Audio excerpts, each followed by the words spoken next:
All right, good evening, everybody. Welcome to the April 7th, 2025 meeting of the North Andover Finance Committee. Seeing as we have a quorum, I will call this meeting to order at 7:02. If we could stand for the Pledge of Allegiance, please. Pledge allegiance to the flag of the United States of America and to the republic for which it stands, one nation, under God, indivisible, with liberty and justice for all. Okay. First order of business is public comment. So if we have any public comment, I'm willing to hear you now. All right, seeing no public comment, we'll move on to new business. First up is our esteemed colleague, Mr. Bill Callahan, Chair of the CPC. So Bill, if you want to head up to the table. Jimmy Shearhart is here as well. Well, he knows this committee very well, I would say.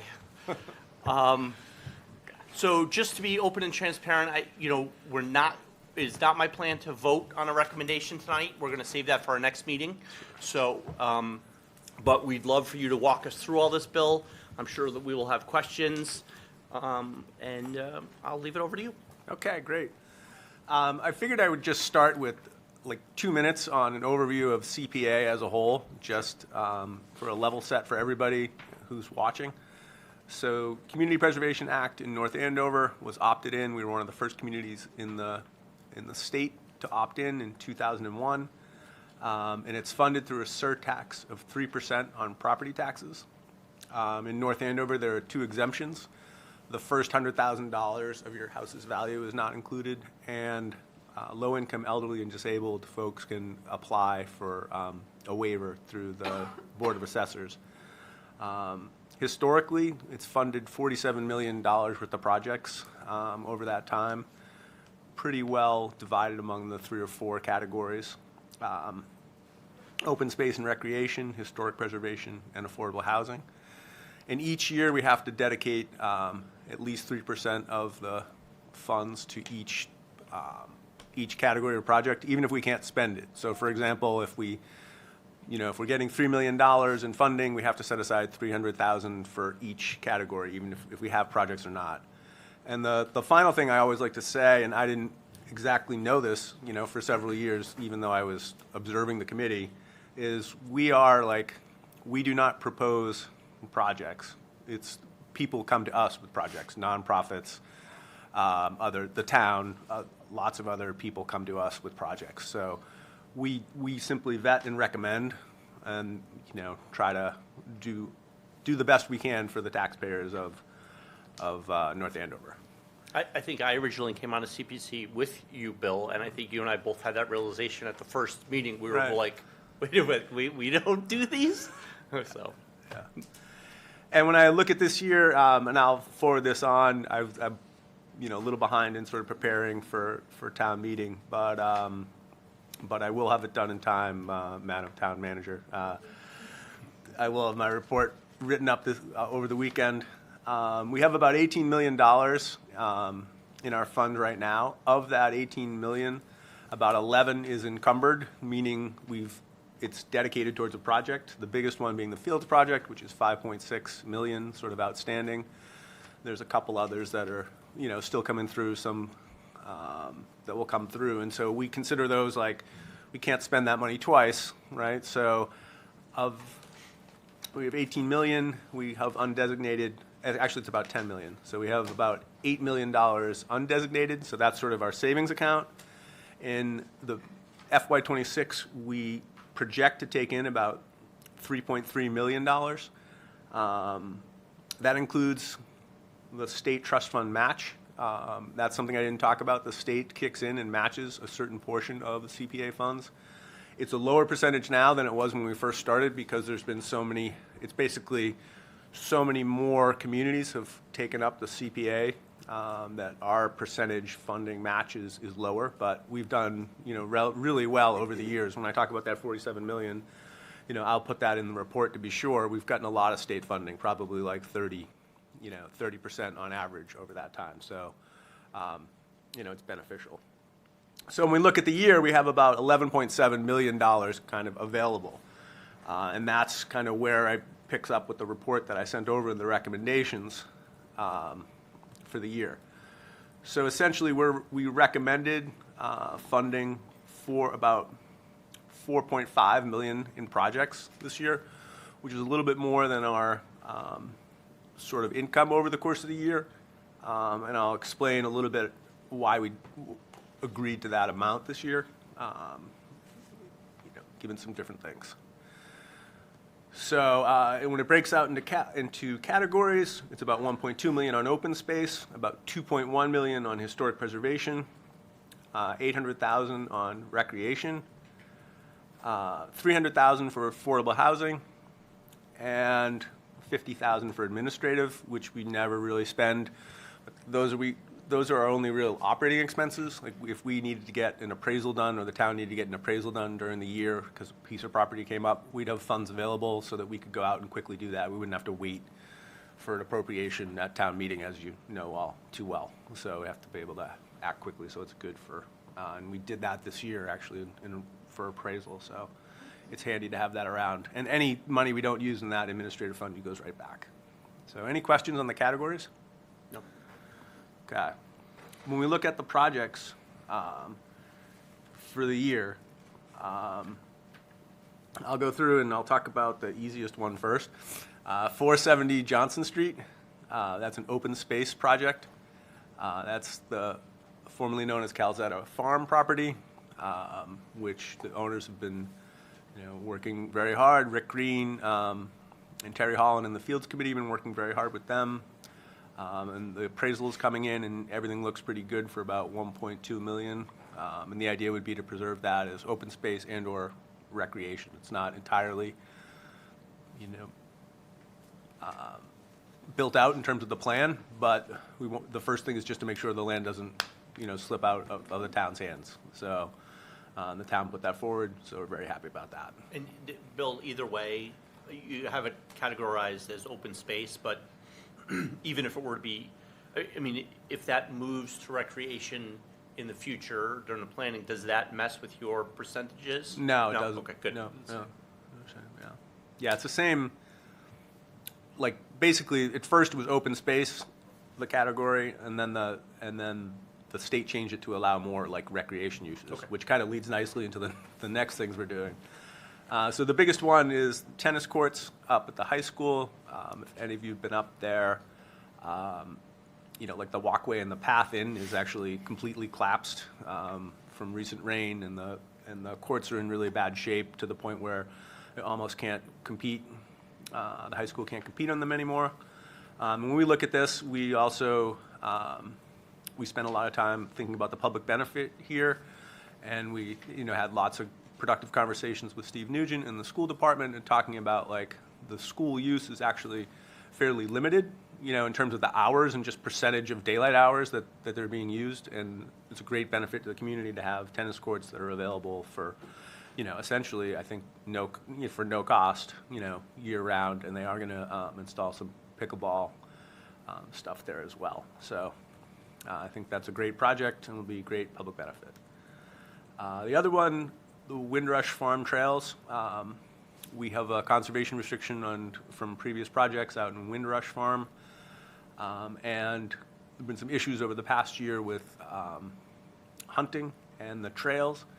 And so it's $15,000 for the trails to be marked properly so that hunters won't be near the trails during hunting season. So we felt that was an excellent use of funds. The last recreation one is a project in Patriots Park, sponsored, I would say shepherded by, the town's veteran repairs. I wouldn't say totally shepherded, but there's been a joint effort with the VFW and the town Veterans Affairs person to put a global war on terrorism monument up in Patriots Park by the library. So that's $49,000, and we checked with town council, and it's an allowable use of the funds, and there's also going to be a substantial private fundraising part, so that's something that the committee is fully supportive of and likes to have partners who are raising funds publicly as well, and we can be a good partner there. Okay. Any questions? Historic preservation is is a big category this year. And when we look at those, there's a few easy ones, I think. The Historical Society has done a lot of work over the years through different projects at Johnson Cottage and getting them painted in the Parson Barnard House, making sure they're kept up in the way that they should be with everything done, to period and so forth. They came to us for funds for insulation on 2 of those properties. So we think that's a wise investment because it'll protect, these properties and reduce the operating costs for the Historic Society and, preserve what's there. So everything's good there. Project number 7, historical home repair. This is interesting, definitely a little different than we've ever had before. Essentially, this would be a fund administered by the Historic Commission. And the idea is that there's a lot of people who own, houses with historical restrictions on them. And so they are, bound to those restrictions and have to, when they're doing like a repair on a window, they can't just go to Pella and buy a replacement window. They have to get a period window and so forth. And we've heard from a number of people in the community who are working on houses like that and talking about, it's a labor of love, certainly. And, some people have means and some people don't. And it's very expensive to sort of do that. So what we envisioned was a pilot program where there'd be a set of guidelines drawn up by the Historic Commission for what the funds could be used for and what we, have suggested, and this would be worked out in the grant agreement between us and the Historic Society for the money to say, in the sense, are there income limits? We're buying materials as opposed to, paying for labor and so forth. And it's more like a defray thing. I mean, any of you who have repaired anything in your house know $25,000 doesn't go very far. So it would be, a pilot, and we'd see how it worked.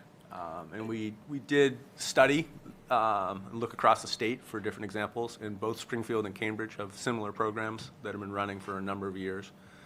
And we also thought about the public benefit and,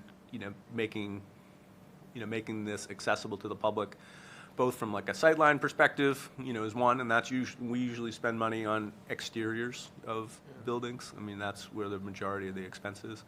And what the town is really interested in, because that's what people see, as they drive around. So, help me out here. So, I see in the thing, it says applicant John Simons, but is the applicant really the Historical Commission? Yeah, Like, I would guess say I'm not- John did work with them to put the application in, but it would be administered by them and possessed by them. So, and they were the ones that they said, yes, we would like to go forward with this pilot. The Historical Commission or the Historical Society? Historical Commission, so the town body. Okay. And this would be, I mean, I know you have, and you've said that, there's a lot of, they would draw up a program and all that stuff, but I mean, you wouldn't have indoor things be eligible, right? Right. Yeah, I mean, because you would have to be able to, for the public to see. Okay, that is interesting. Right. When would you have the outline of the parameters for applying for this completed? I mean, it seems, I'm just curious as to why you would vote on it before you actually had those laid out.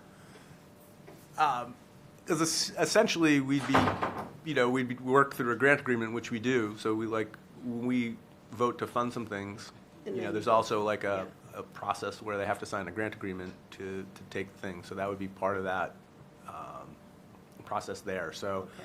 you're right. We don't have it yet. I think, we basically said like, hey, this is a pilot. And it's going to be a work in progress. We don't know if it's going to get approved, and none of the money will be dispersed until the grant agreement is signed. Yeah. So that's sort of the. Do you have a Check. list of things in your head, or as your committee discussed? Yeah, I mean, the things that committee, we spent a lot of time on it Yeah. relative to the amount of money. I'm sorry, I watched a lot of the meetings, I didn't Yeah, watch yeah. that one, I would have loved to see the Yeah, discussion. no, so we had, kind of we had a lot of discussion around it, and we talked about, one thing being income, another being like materials, and we were also talking about making sure this is something that's defraying like an additional cost, Yeah, so, I think those were the three big ones. Tim, do you Yeah. No, anything else? exactly. The restrictions of exterior Yeah. use only. Income level is very important. Both Springfield and Cambridge are good models for us to look at as far as everything Bill has just said. And that's our expectation is before a grant is formally signed. Okay. Because it's interesting. interesting, It's yeah. just, it's a little out there, but, Yeah. yeah. But nevertheless, I mean, I'd love to see what Springfield and Cambridge, what their protocol was. So it's available at the Community Preservation Coalition website, Okay. and it's pretty comprehensive. I So would imagine so. yeah. Cool. Okay, thank you. The next one is the Cochickawick Lodge, and that's the Masons Building next to the youth center, in between sort of the old general store brick. I forget what they call that brick house, but brick block there. $30,000 for their roof. This project, in terms of public benefit, that's what we were looking at, and the youth center would like to use it. We also noted that the lodge does, it's like a very affordable for Really private functions, and they also do a number of public things, like their breakfast.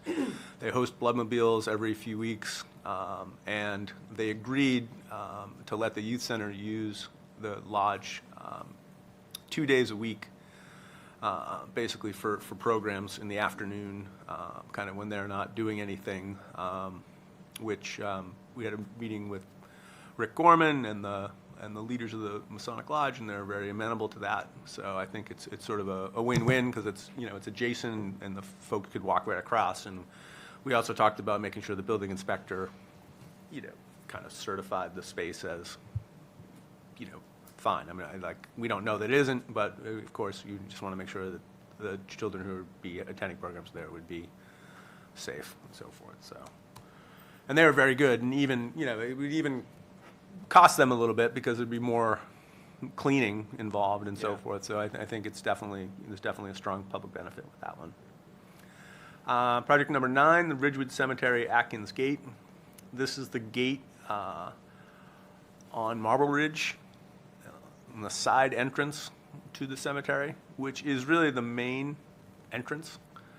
And I know we've talked about the Ridgewood Cemetery for a long time. They've obviously put a lot of historical projects together. There is the Olmsted design. It is on the National Historic Register. All those things are important, and I think this project is important because that's the way most people now access the cemetery, and they'll restore that and sort of neaten it up, and the only quibble we really have with the project is CPC historic funds cannot be used for like a driveway or a parking lot or so forth, so that will have to be borne by the cemetery itself. But the brickwork and historic restoration would be sort of our portion of that. And this was all kind of outlined in, the master plan that they put together several years ago, to kind of do that, and getting towards the end of those projects on the master plan list. So that's $240,000. The second burial ground, tomb restoration. This is really an interesting one in that the second burial ground is the burial ground, basically, if you were standing at First Parish, North Parish Church, looking straight out, it'd be on your right, just past the Wakeman's house. And that, for many years, was not very well maintained. And there's been an agreement to have Ridgewood, who has expertise in sort of cemetery management, to take over that.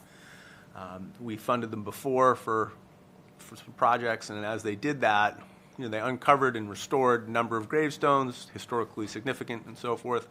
They also found basically a whole length of underground tombs that now need to be restored, that are kind of collapsing and so forth. So it is an expensive project at $975,000. But I would say, personally for me, and I think the committee sort of shares this, is, the period of time when it was not actively maintained was so long that it's basically like this is, a restoration that is overdue. And if, I imagine if the cemetery was more actively managed, in previous decades, we would not be looking at a number this big at this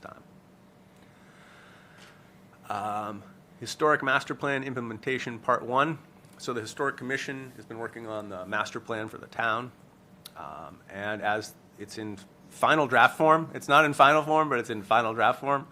And they're working on a number of aspects of that in terms of inventory and mapping of significant historic assets. And so it'd be $35,000 for the commission to do that.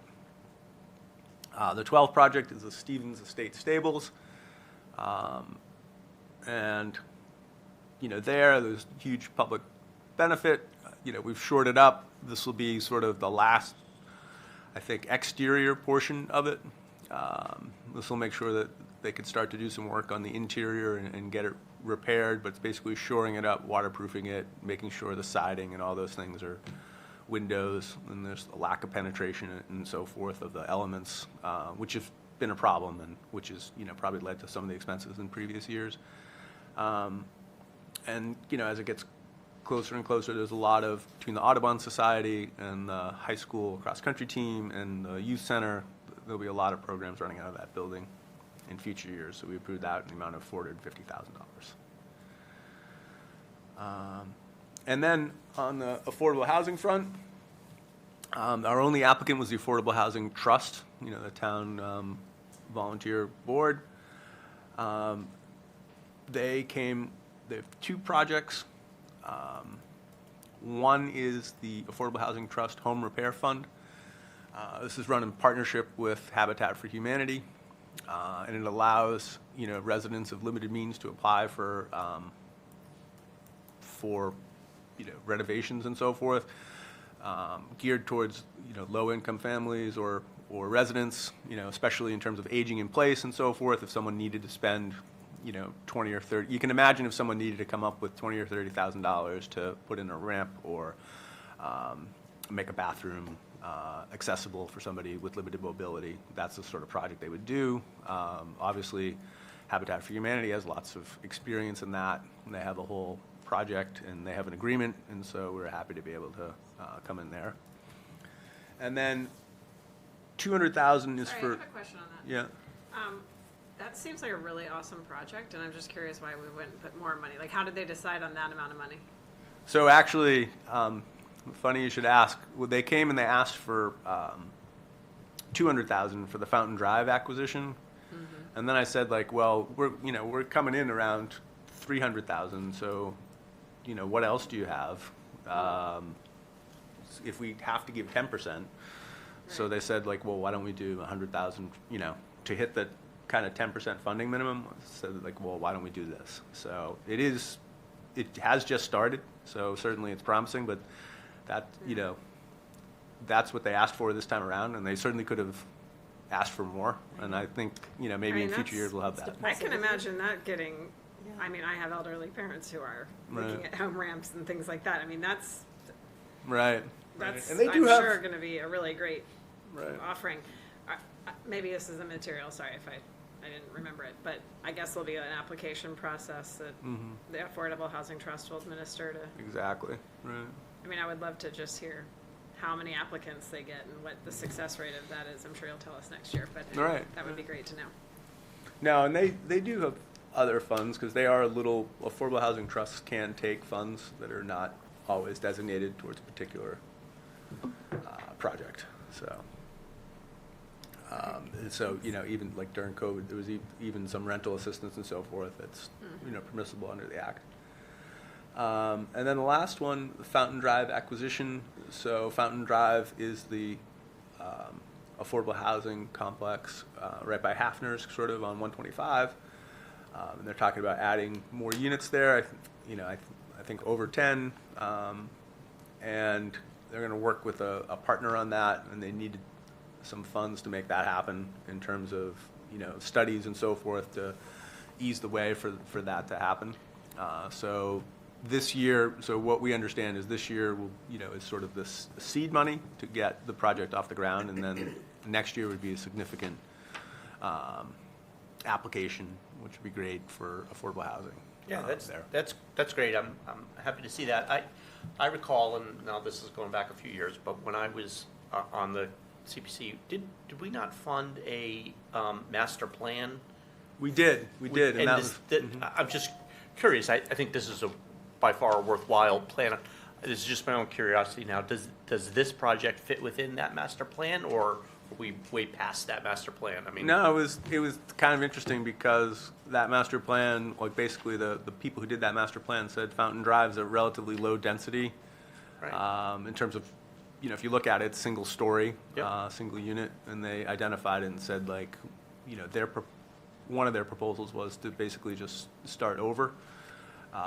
And the Housing Authority didn't agree with that portion in terms of, going, with a complete Yeah. change out, but they did say we have, available land there and, and it makes sense to do something else there. So I would say it came out of that eventually because it was identified during the master plan as a spot where we could put more affordable housing. Good. So, Thank you.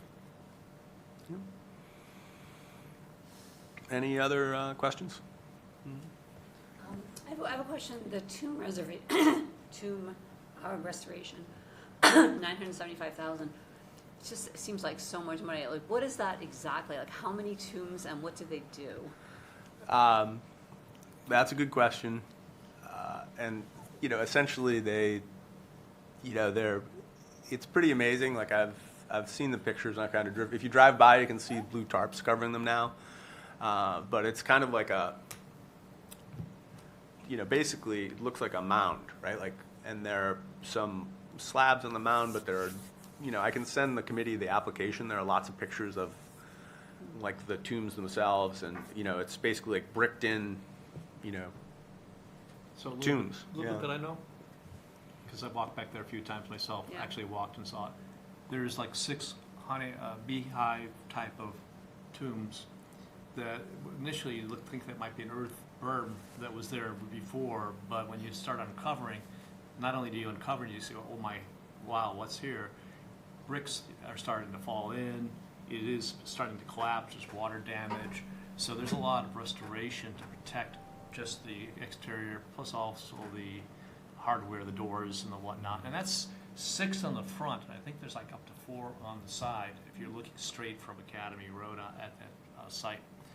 It is pretty amazing, and when you do walk back there, you can see there's a lot of work that has to be done. Oh, so they're not headstones, they're like actual tombs. Yes. I was picturing a headstone, so thank you for that. Actually, the actual headstones look pretty good. I walked back there. They did a good job. So did they come before you with bids on the project? I mean, did they get quotes for, how do they figure out? Yes, they did. So they got quotes. We also discussed going with an AIA, which is American Institute of Architects Oh, contract. Okay. So we could see their applications for payment in terms of, percentage complete and so forth. So, Okay. and we will sort of, we do want to make sure that we do want to make sure that the town's getting value for money when it comes to that. So we will build, we'll build that into the grant agreement. I'm gonna have to walk by there. Great. I'm gonna have to go walk and see. I Yeah. wanna see that. Cool. Yeah, it is cool. Timeline for when they complete the project? That's a good question. I can send the application around, but I think it's pretty long. About a year. And then you have your typical $50,000 for the administrative expenses, which Right. I know, I will say your line for you. You never use that much, but you plan for it just in case, right? Right. It's a contingency, if we had a busy year or something came up and we needed to do a bunch of appraisals, we'd be there. Okay. Anybody have any additional questions? It was a very robust presentation, so thank you, both. I'm sorry if I missed this in the Uh-oh. beginning. Did you say how much had been allocated to previous projects that has Encumbered. not, like, hasn't been used and is getting put back into the account? Well, I know there's an amount that's like Yeah. encumbered or set aside for approved projects, and that's probably still there, but is there anywhere the project is like, the applicant came back and said, oh, we're not gonna sign that contract, or we're not gonna do whatever, and it's like back in the. Yeah, so we kind of do that as like, so basically what happens is when we open a project like, let's just say we open project 123 for $1 million. And the applicant went out and spent $750,000 and said, we're done. Right. Then we would hear from the applicant and they would say, we're done, and they, because if they don't have receipts, we don't reimburse them. So you don't just turn the money over, the applicants pay the money and then come to us for reimbursement. So we see the actual invoices and I sign off on it as they come up. And then if there's extra money, at the end of a project, we check in every quarter, like Zach Melcher from the town has been fantastic in terms of following up and getting quarterly reports from everybody. So every quarter we hear from folks. And, when they get to that point and say, like, we don't need the money anymore, they come back to the committee and we make a recommendation to close the project. And then that goes to the finance director, and he would say that $250,000 can go back to the undesignated fund balance. So we're doing that all the time. We did 2 or 3 projects, a little while ago. Sometimes there are projects that, like, we're trying to do some that with the town. Gene Enright in particular, we're trying to do some work up at Wire Hill around the railroad bridge and that sort of section along Stevens Pond. And National Grid has been not very cooperative in terms of doing that.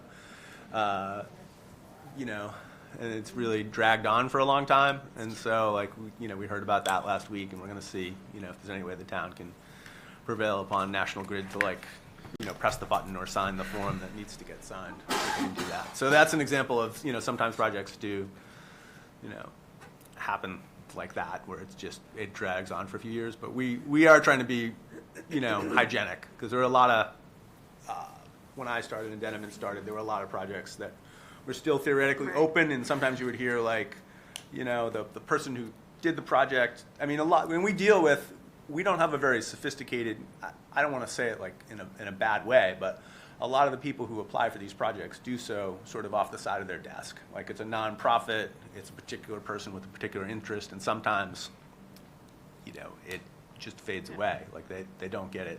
Yeah. They don't get it done or something. So we try to work with people and say, like, okay, hey, listen, we really want to, have this money spent or returned. Right. And I would say we've definitely improved on that front. And really, like, it's not because of what the committee has done, it's because, like, we've had good staffing the past couple of years, and we're very thankful that the staff has been, really good, because, we don't have the time to sort of chase down. We might have, like, 30 or 40 projects open. Yeah, I mean, at that's any a lot, given time. this was a lot this year, and I'm just to think similar numbers in years past, if they're not all done in a year, which I'm sure they're probably not. Right. Got a fair amount of open projects. So as the former finance guy on that committee, always asking questions, why haven't we spent any money here? And poor Zach has to answer it, so. Who has oversight of the project? Who project manages it? The cemetery project, for instance? Is there somebody that's responsible for oversight of these projects? Right, so it's the applicants themselves. So they run the projects and come back to us. And then, how it comes back to us is, like I said, they would pay an invoice, like Ridgewood would pay an invoice, and then they would show the proof of payment to the town finance director and say, it has to be taken out of this account, and then it'll come to me to say, like, do you approve of this, reimbursement on this particular project? And that's where we do it. And so, like, I would say too, like, we check, like, we go out and I'll look, like, they said, like, we built a brick wall, and I went out and said, like, okay, there's a brick wall there, like, so we're, we definitely try making sure that things are happening as they Bill should. does on nights and weekends. Wanders the cemetery, yes. Oh, that's who Yeah, he's that got is. Tim too now. Yeah. All right, well, listen, thank you guys very much. Those all seem like very good projects. And like I said, we'll make our vote on recommendations next meeting. And in the interim, if we have any questions, we'll certainly bring them up. Okay. All right? Great. Thank you very much. Thank you. All right, next up, we have another former Finance Committee member, Mark Rogers is, I'd like to invite you up. He's put forward a citizens article for the warrant this town meeting. So Mark's gonna present to us. He did send out his presentation to all of us. It was in your meeting folder. So Mark, I'll hand it over to you now for your presentation. Thank you very much, Dan. Mark Rogers, 19 Trinity Court. I had the honor and the challenge of being on the Finance Committee during the Great Recession. And I was on the Revenue and Fixed Cost Committee for 3 years during that time, and it was a learning experience, to be sure. But this article is, so I'm on the second page. The goal of this article is to raise and appropriate or transfer $700,000 from available funds or certified free cash to the Special Education and Stabilization Fund. And the fund is now essentially depleted, and as part of the finance policy, the select board policy around this fund, it says that the town shall formulate a plan to restore the fund to the identified target fund ceiling of $750,000 when the balance of the fund drops below the target fund floor of $100,000. Said funding shall come from free cash or other reserves. So this article is in the spirit of complying with that policy. And the rationale for this fund is that the schools get surprised by special education fund requests that are not budgeted in a given year. And this caused downward pressure on the rest of their funds during the time before this fund was created. And this fund was created in an attempt to ameliorate that. It has some downsides. The downside is that it can only be allocated at town meeting. And so with a conversation with the town manager, she mentioned that there was a plan to have a reserve fund inside the budget under the auspices of the Finance Committee to do essentially the same thing with the same similar rules. And I'm here to say that that is a better mousetrap than what this is. But until it is kind of fully baked, I want to leave this open for town meeting consideration. Which means also that if it's not baked by town meeting, I will urge people to vote no on the closure article, Article 15, which seeks to close this account until that's fully baked. So there's a lot in this presentation, and I want to go through part of it. Because part of it is an analysis of free cash and a discussion. So on the next page, we currently have $266 in certified free cash. 9 million? Pardon? 9 million. Did I say 900,000? Yeah, No, well, 9,000. that's totally wrong. Thank you.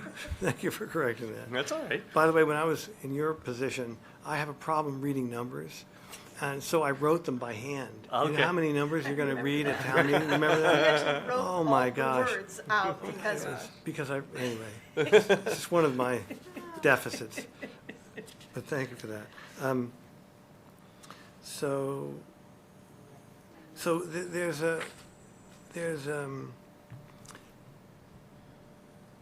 There are estimates of revenue that we do every year, and specifically under the category of local receipts. And the DLS website gives you the ability to download the estimated revenues and the actual revenues. And so I want you to skip forward, if you will, to the next slide, and just look at the lower. There's a graph on this slide. This is on page 4. I'm sorry, there's a table. And on the last column, it shows the surplus column. And in the last 4 numbers, it starts with bold at 8 million and change and goes down to 3 million and change. So if we flip the next page, you'll see a graph. That graph shows that the trajectory of the estimated revenues versus the actual revenues for local receipts. And you can see that the delta, there's an increasing underestimation of those revenues over time. especially in the last 4 years. Now, obviously, in 2021, we had a large surplus. It was in a category called Other. I don't know what it was, probably related to the Osgood property, Osgood Landing property, but I don't know that for sure. The town manager could probably explain it Dennis is here too. He in could. a heartbeat. So I've excluded that from my averages because it's clearly an anomaly, and it shouldn't be. We shouldn't be banking on that. But the other years coming close to this year have been closer to $3 million underestimated, where it departed from an average of about $1.7 million. So why is that important? It's important because if that money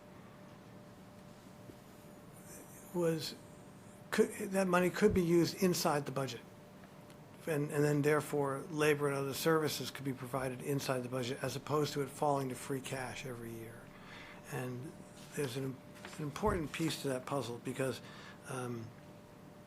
over time, and the next slide actually, and I'll get to that puzzle piece. The next slide shows certified free cash, but this particular slide has the carry forward of free cash from prior years embedded in it. So it doesn't show you how much free cash was actually generated in the current year. But that's on the next slide.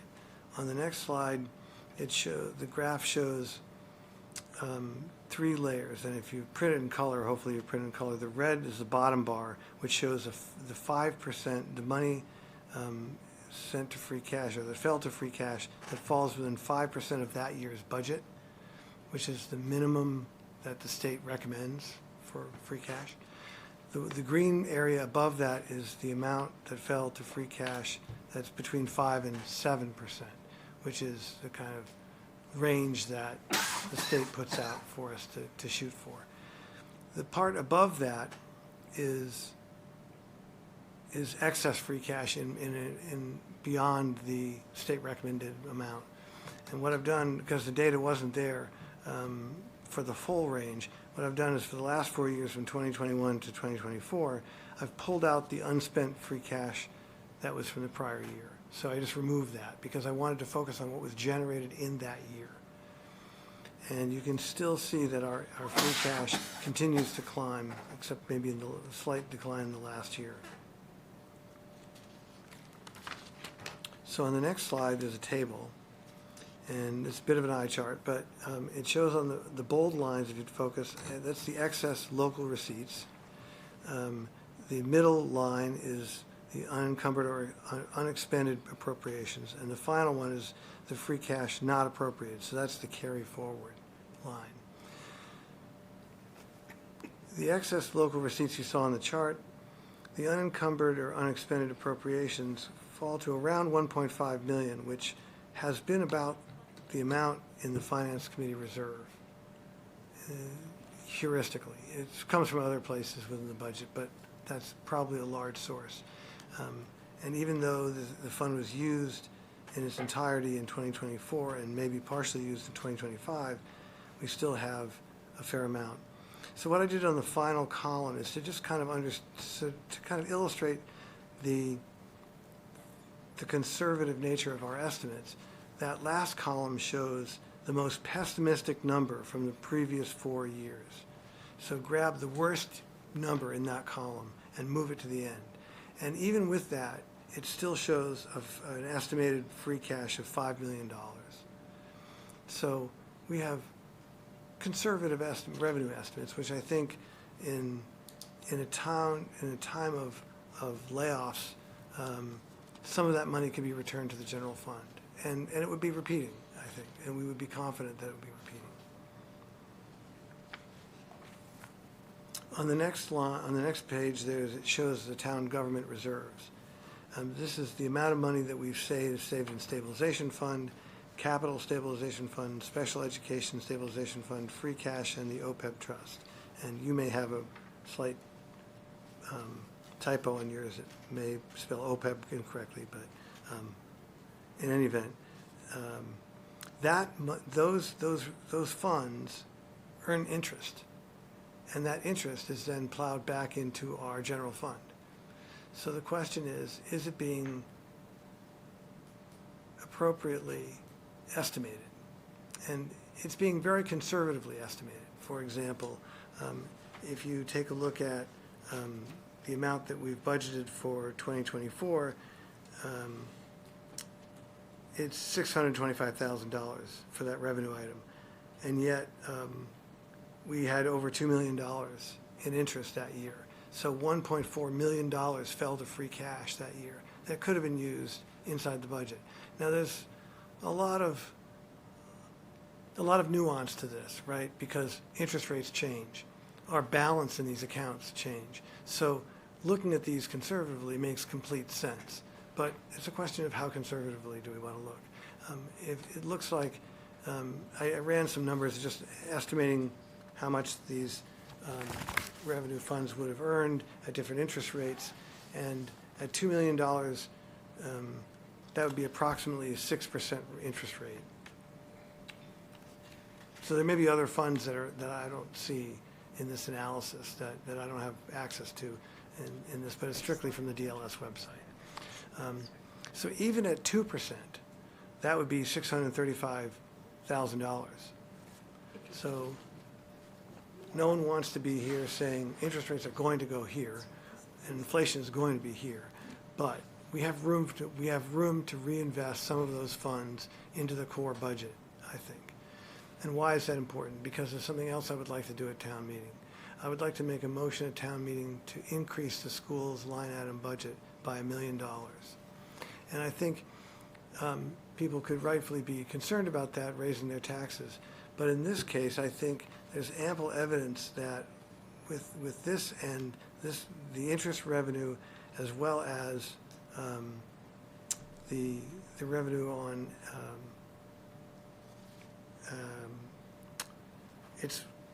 I never remember the name of this fund. It's for cars, excise tax. It's the excise tax.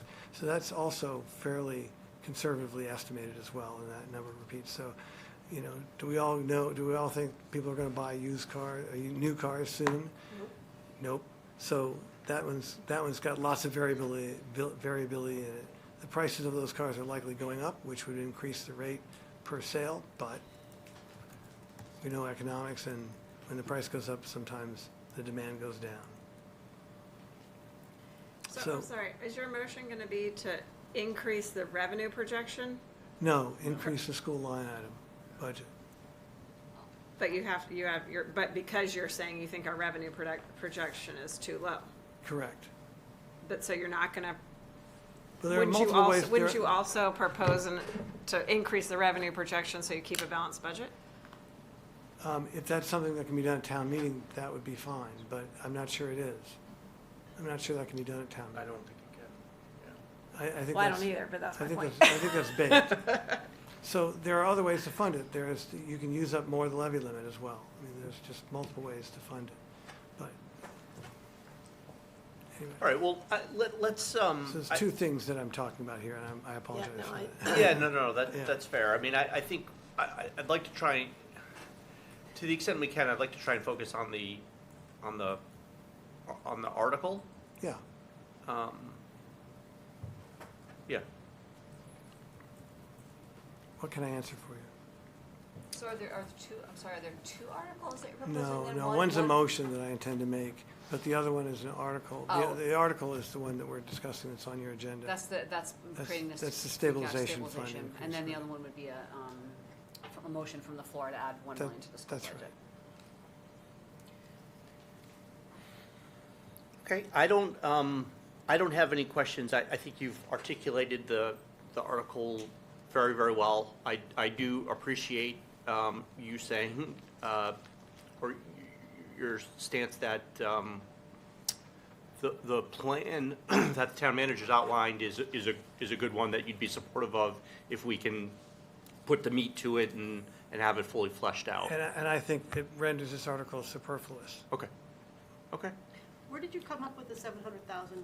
Well, at the time, there was $65,000 in the fund, and the maximum amount of the fund is $750,000, Oh, so okay. Yeah. it was a round number. Yeah. But their plan is to tap that money and clean out the fund, Yep. Yes, which makes sense yeah. if you want to close it, right? You'd want to empty the Yeah. fund.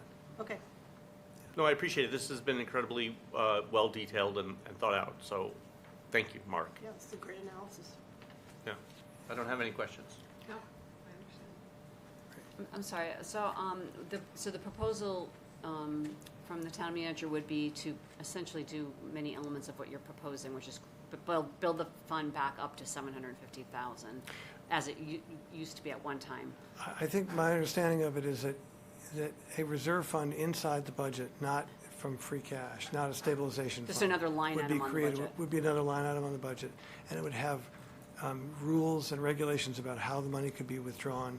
It would be a petition from the schools. They would have to put forth proof of the unusual expense that was unplanned, and that if I heard correctly, the Finance Committee would have a say in approving the release of those funds. Yeah, it would essentially act like the Finance Committee Reserve Yeah, Fund now, and not we're gonna a- have the town manager Oh, come up, okay, so we okay. can speak Yeah, to her. not a line item, but into the finance reserve.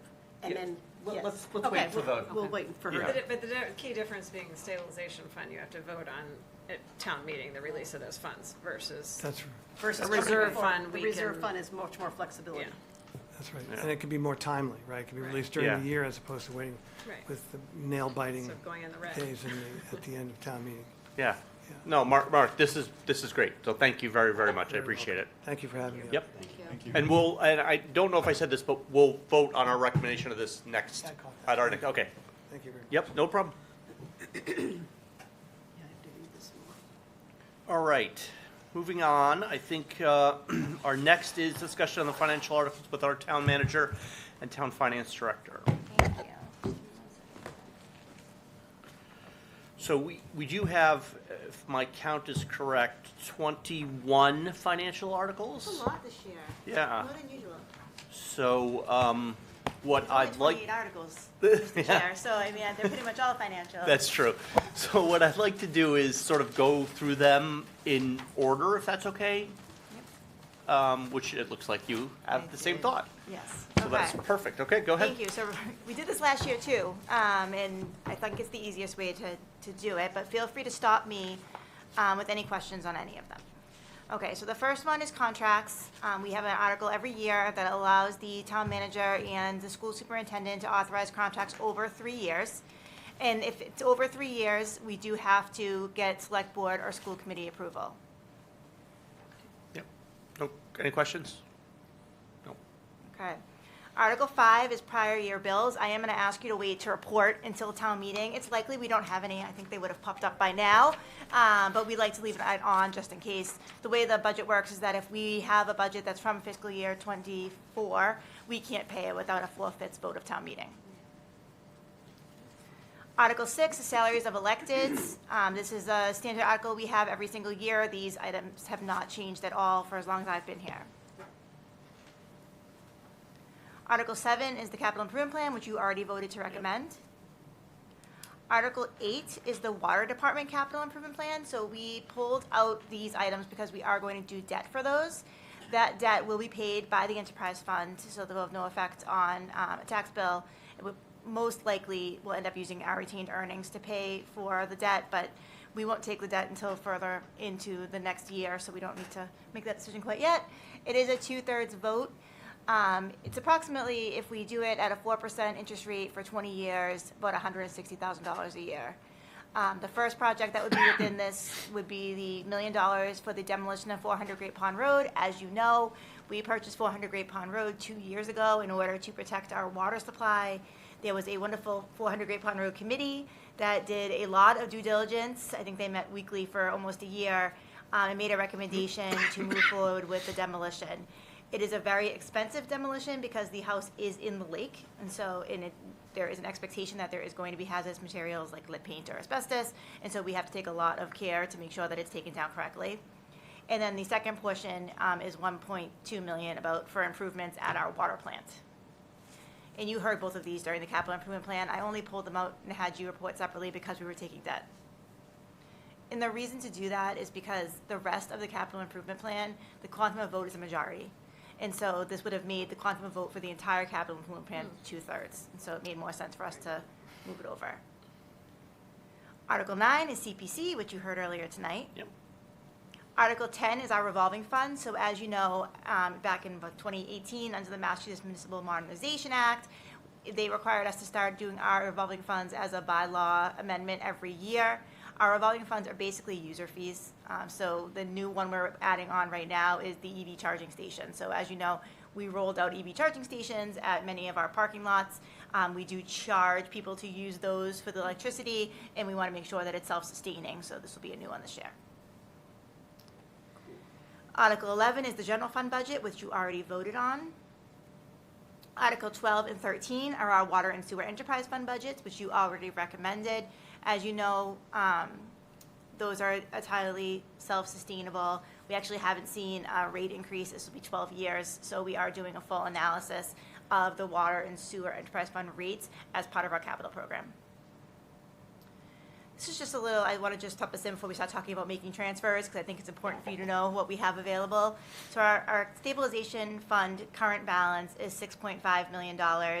Our capital stabilization fund is at $9,014,000 with a future article that we're going to talk about. That's 3.6, future we already talked about and you already supported for $3.6 million for the high school field and youth center, and that was part of the capital improvement plan. The special education stabilization fund is $65,961. We have a warrant article to use that. Free cash was certified at $9.7 million. And the OPEB trust is currently at $6.9 million, and we're recommending a $75,000 transfer, which I will discuss a little bit further as we move forward. And just so on the interest for these accounts, actually stay with the account. And that's why you kind of see it fluctuate year to year. So we might make a transfer at 2025 town meeting, and I'll tell you that the amount at the end is going to be this, but interest on these accounts stays in these accounts and it gets earned into these accounts. So sorry, the capital stabilization fund, the 9 million is now, but it's going to be minus 3.6, but That's plus correct. Plus 50K or whatever. Yeah. Yeah. And the 50 is really, honestly, just a motion. I would hate to not put it in and then Right. have it fall off the warrant and then have people kind of forget about it. So I said, Yeah. let's put something in so we remember to keep doing Right. it. That balance has grown exponentially over the last 2 to 3 years because we were using the one-time Amazon funds to put in there so we could save for our Right. future projects. Yeah. Okay, so as proposed, this is what free cash would look like after our appropriation, or all of the appropriations recommended. If we didn't do anything with the snow and ice deficit, which is currently at about $750,000, and we don't have to do the salary reserve, which I'm going to talk about in a moment, and you can kind of hear more about that. Just wanted to give you an idea of where we'd be ending. I think one of the interesting things that we're going to be facing is that we're not going to have good budgetary turnbacks for the second year in a row because we've had to make up for deficits. So if free cash is at $5 million, it would be a very pleasant surprise, I think, at this point. And I just want people to be aware of that. We are not looking at a good free cash program next year. What's really difficult about that is that to sustain our capital improvement plan, we use around $5, sometimes $6 million in free cash to fund that plan. So next year is going to be a very difficult capital year. So if all passes the town meeting, we'll carry $1 to $3 million. We know we have the deficits, and then we know we have snow and ice. We also have, if you remember correctly, this feels like 20 years ago, but we have the wildfires. So we did deficit spend for those as well, but we right now think that we're going to end over time okay, so we're happy about that. We do want to point out that we have pushed our revenues very hard this year. So for the first time, Medicaid is included. So if you look at our revenue charts, we've always carried Medicaid, let it fall over to free cash, and then if the schools needed it, we appropriated it. This year, we agreed to use it as a revenue source. And so, if you look back over the last few years, 22, that was 509. 23, it was 296. And in 24, it was 234. So that makes up a portion of it. I also just wanted to point out that if you're looking at fiscal year 25 and 26, the Amazon permit fees are in there, and that accounts for about $7 million over that 2-year period because they pulled a building permit, but they also pulled electric permits, plumbing permits, and other permits that people probably don't think of when you're building. And so those actually came in over a really long time period. So I just want people to be careful about that. And we did increase investment income this year by 50%. So, yes, the last 2 years, we did have investment income that was in excess of what we thought it was going to be. Fiscal year '24 was 1.5 million. Fiscal year '23 was 861,000. Well, the interest rates did not help anyone trying to buy a house. It did certainly help us when it came to investment income. However, if you look at '21 and '22, we overestimated. And in '22, we had a deficit of $373,000 in that estimate. And in '21, we had a deficit of $260,000 in that estimate. And so I would be very uncomfortable pushing that any further just because we are seeing big swings there, and I think this is a very volatile market. We, working with the Finance Committee and our Revenue and Fixed Cost Committee, really push things, I think, as far as we can, and DOR has to certify the revenue, so I just want to make sure that people kind of understand that. We also had, interestingly, if you look at free cash, me and Dennis talking about this earlier, and you think about kind of where free cash comes from, we also had some Columbia Gas money that had to be released during that time period, and so that kind of went into free cash too, making it higher, and we gave back a lot of money the year of Columbia Gas in police and fire because almost all of their overtime was covered by Columbia Gas. So it was just kind of like a perfect storm when you look at our budget. But this is certified free cash over the last couple of years, just to give you an idea of how we spend it. So you can see my first budget here was fiscal year '21, but we typically spend between $4 to almost $7 million just on capital. We do the required transfer for stabilization annually.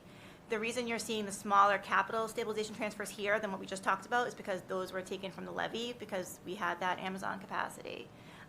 Interestingly, in '21, we actually did have transfers to the schools for COVID. If you remember that, we did it for '21 and for '22 because we had COVID costs. It was when CARES Act money was first becoming available, but ARPA money was not yet available, and they were working towards having PPE and getting back in school. So we did have transfers to their budget then as well. Sorry, were those the ESSER funds? So that was before the ESSER funds. So this was like, we were waiting for ESSER funds to come Okay. on. We supplemented their budget, the school's budget, with free cash. Oh, okay. I didn't remember that. Okay. Yeah. I think we've all tried to block out fiscal year '21, but Yeah, I think so. it happened, and here we are. So just an understanding of that. And then that bottom chart just shows what we carry year to year.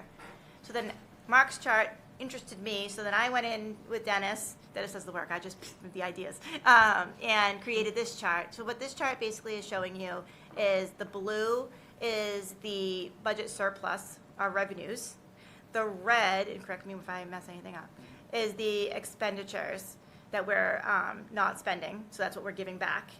That first line, the bottom one, is 0.5% of our general fund budget, so that's, 5%, thank you. 5% of our general fund budget, so that's kind of our goal. So you can see how I keep saying for '24, we ended up just at that 5% mark.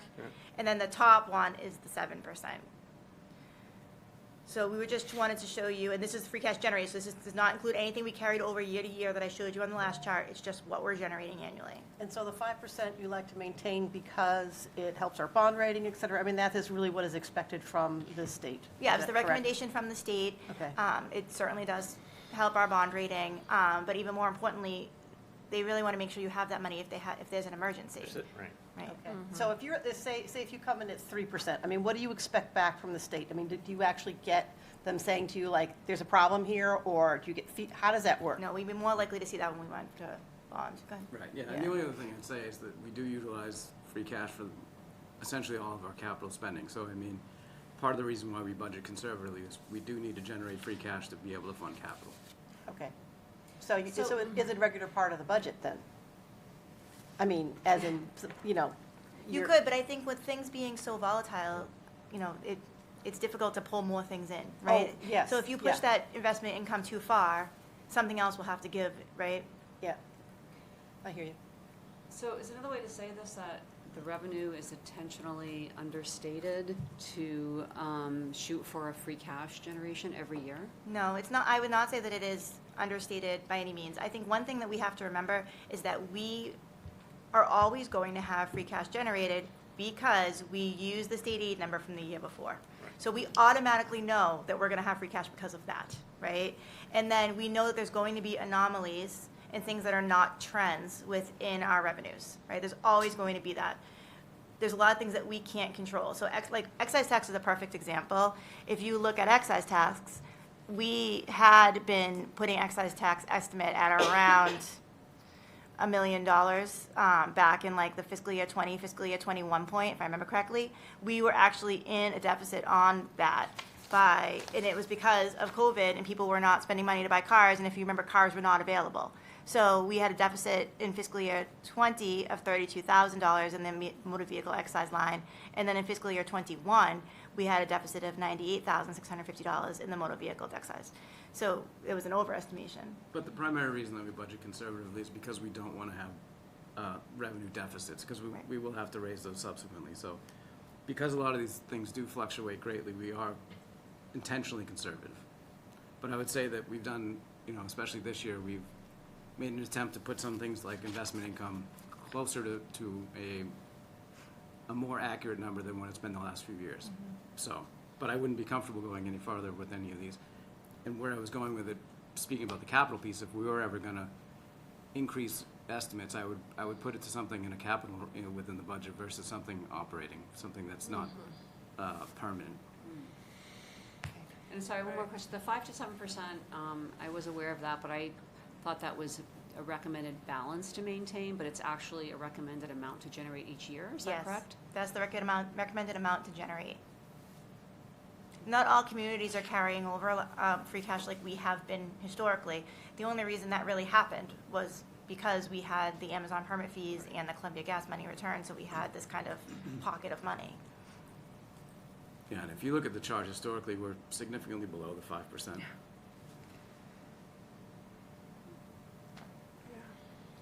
Okay. Oh, and then just the Finance Committee reserve, just wanted to have update before we start talking about the rest of the articles. This was the balance left each year. So you can see in 21, we used about 1.1 million. 22, we used only a couple $100,000, 600,000. Thank you. And in 23, we used about 500,000. Some of the projects, if you remember correctly, before we used it for what we're using it for now, was we had a grant we got for a pickup truck, and we had to have a match, so we used it for the match. We gave money to the senior center for their furniture because the Amazon money wasn't in yet. So things like that is what has made up this account. I think continuing to budget it at the $1.5 million and continuing to have the rules around it is really important. I think it's vital. I know you've already gone through that, but if you want to go back to that, and just for, because there's other people watching this. Yeah. Can you tell us, like, on 2024, what did you spend that 1.5 on? So 24 was entirely for the schools. Schools. No, I know, I Oh. remember. I just want to. I was like, you were sitting next to me. Yes, I want, for the record, for this to be. Okay. Just the history. In the of- minutes, No, it's important. The history of this is that we didn't have a Finance Committee reserve prior to fiscal year 2021. Before that, we basically had some savings that we saw from health insurance, right? Yep. And those savings sat in the health insurance line, and then were transferred around at the end of the fiscal year to offset issues. So this is, I think, a much more transparent way of doing this. But it also makes certain that we're continuing to keep that amount there. Because if you think about it, this year, when our insurance went up by 12%, right, it would have gobbled this $1.5 million up. We would have been done. We would have had no reserve anymore at all. So having it separate and keeping it as a priority has been really important. Thank you. No problem. All right, so back to the articles. Article 14, this is a transfer. This is to transfer $65,691.17. That's the remainder from the Special Education Stabilization Account to fund the fiscal year 25 education budget. This is the special ed stabilization account discussion. So as you guys know, because I've been talking about it, I wanted to move away from this because I find it difficult to use, right? We get to town meeting, it's sometimes as late as May 19th, and we still don't know if we're able to balance our budget or not. And it makes me very nervous. If you think about it, if it didn't pass at town meeting, we then would be scrambling to try to cover $150,000 to $250,000 with 45 days left in the fiscal year. And so I think that's important. I also don't love it because we continue to use one-time revenue sources to offset operating expenses. So if we budget this account with free cash and then we continue to go to it every single year for either $150,000, to $250,000, that means we're continuing to create a structural deficit, which is not something that we want to do. So what I would like to do is kind of twofold. I would like to ask you and the select board to amend our financial policies contingent to Article 15 passing a town meeting to read as like this. And so basically what we would do is we continue to have this finance committee reserve. The reserve would be available as it is now. We would have an application process like we do now. We have to have the signature of both myself and the department head seeking the reserve. Applications would have to be presented at a posted meeting of the finance committee, would require a majority vote, same as now. Annually, $250,000 of the finance committee reserve will be set aside for the North Andover Public Schools to fund unforeseen special education expenses. Prior to the request being put forward, the school committee affirms that the costs were unforeseen and that paying those costs would be, from the budget, would be an adverse impact. The application would include non-identifying data showing the unforeseen expenses, so the why, and the effort that was made to fund the expenses through the budget. This provision would not preclude the North Andover Public Schools from asking for additional funds from this account as needed. This actually would increase the amount available to the schools because right now they're limited to $400,000 over 2 years, and now they'd be $500,000 over 2 years. Right. And we could get to it at any time. So as soon as July 1 came, if we knew we had some kind of insane issue, which we wouldn't really know until probably March anyway, we would be able to come to you to ask for the funds rather than take the risk of waiting for town meeting. Okay. Okay. So Melissa, does that mean if it wasn't needed in a given year, we couldn't use that 250 for something else? If we got to the end of the year and they did not need it, we could use it for something else. But when you say set aside, does We're that, earmarking it, basically. We're gonna does that mean earmark we it. couldn't if it's set aside? It doesn't. We're So just what does it earmarking mean? it. It just means that we're gonna reserve it until the end of the year. So then if we get to the end of the year and they don't need it, there has been years where either we have not needed the special ed stabilization account, or we haven't needed a Medicare transfer or Medicaid transfer. But this $250,000 would always go first to the North Andover Public Schools. And In- it's 250 of the 1.5? Of the 1.5. Yeah, okay. Ideally, in an ideal world, what I would like to do is also, around the 2018 timeframe, there became the ability to have a special education reserve. It's an interesting account because it actually carries over. It would be kind of run in the same way this is run. We would need to find a revenue source for it, and that's something that I'm trying to look at for next year, because I don't want to fund it with free cash, because I don't want to end up in the No, same 'cause we're the same, situation, yeah. right? And so one of my goals for the fiscal year 27 budget is to find a revenue source to create a second special ed reserve. So you'd have this one, and then you'd also have another one, so that we would have that reserve and flexibility that we need. To have a budget of $62 million and not have a reserve, it has to be very daunting. And so I want to make sure that they have the reserves they need. So it would almost be, in that ideal situation, you would have the 250,000 of the earmarked, right? Yeah. For it, but then its own separate Yes. above and beyond. Yeah, I like that idea a lot. Any ideas for revenue sources? I mean, I know you just said, I'm looking for one, but like. I mean, ideally, I would have liked to have used the Medicaid, but we had to use it this year. That would have been, I think, nice, because that number does fluctuate. Yeah. One thing we could look at is if that number continues to fluctuate and it fluctuates in the upward pattern, do we then grab the excess of where it is, right? I think we budgeted Right at now, 434 or something like that. So I do think that there's, or 364? I'm putting them up. 374. Thank you, 374, right in the middle. So I do think there is, I think there's some possibilities there, right? And I like the mechanism of it. Doing research, Bedford's gone to this model, Lexington, so it's been shown to work. I think when we created the stabilization account, it was the only thing available. Yeah. Yeah. But there is more things available now, so I'd like to move in that direction. That's Okay. interesting. Anybody else? Very interesting. Sorry, I told you this, we don't need that. Okay. Article 16 will be presented by the superintendent and myself at town meeting. We are asking you to take a position directly prior to town meeting, either the meeting before or the meeting of, just so you have the best possible amount. It will be over $2 million. I want to say, what did you put in, 2.2, I think? 2.26. 2.26. And that's why it's likely we'll have less than $5 million in free cash next year. But that is hovering around that point right now. And I'm sorry, so you want us to vote on this one as we get closer so that we Yes. have a more accurate number? That's what I Okay. would like. And so the warrant article is very broad and just says an amount. Yep. Because we're just not sure. As the superintendent said to the select board the other day, and the finance director at the schools, that, you know, there's still things that can happen, and so we want to make sure we have everything covered. So this is part of free cash, which is going directly to the schools already? Yes. Yes, for 20, okay. Yeah, to offset this year's To deficit. offset this year, okay. So free cash is, okay. So Article 17, we're also going to ask you to take a position at for town meeting. The issue that we're currently facing is that we are at the Joint Labor Management Commission with the fire department, as I think I explained to you at our last meeting. If the contract's ratified after June 30th, we lose our salary reserve. So we fund a salary reserve for all unsettled contracts that we can make sure we can afford them in the fiscal year. Unfortunately, without a signed contract, that money just goes away. It would flow into free cash, which is exciting. So we basically are just asking to take it.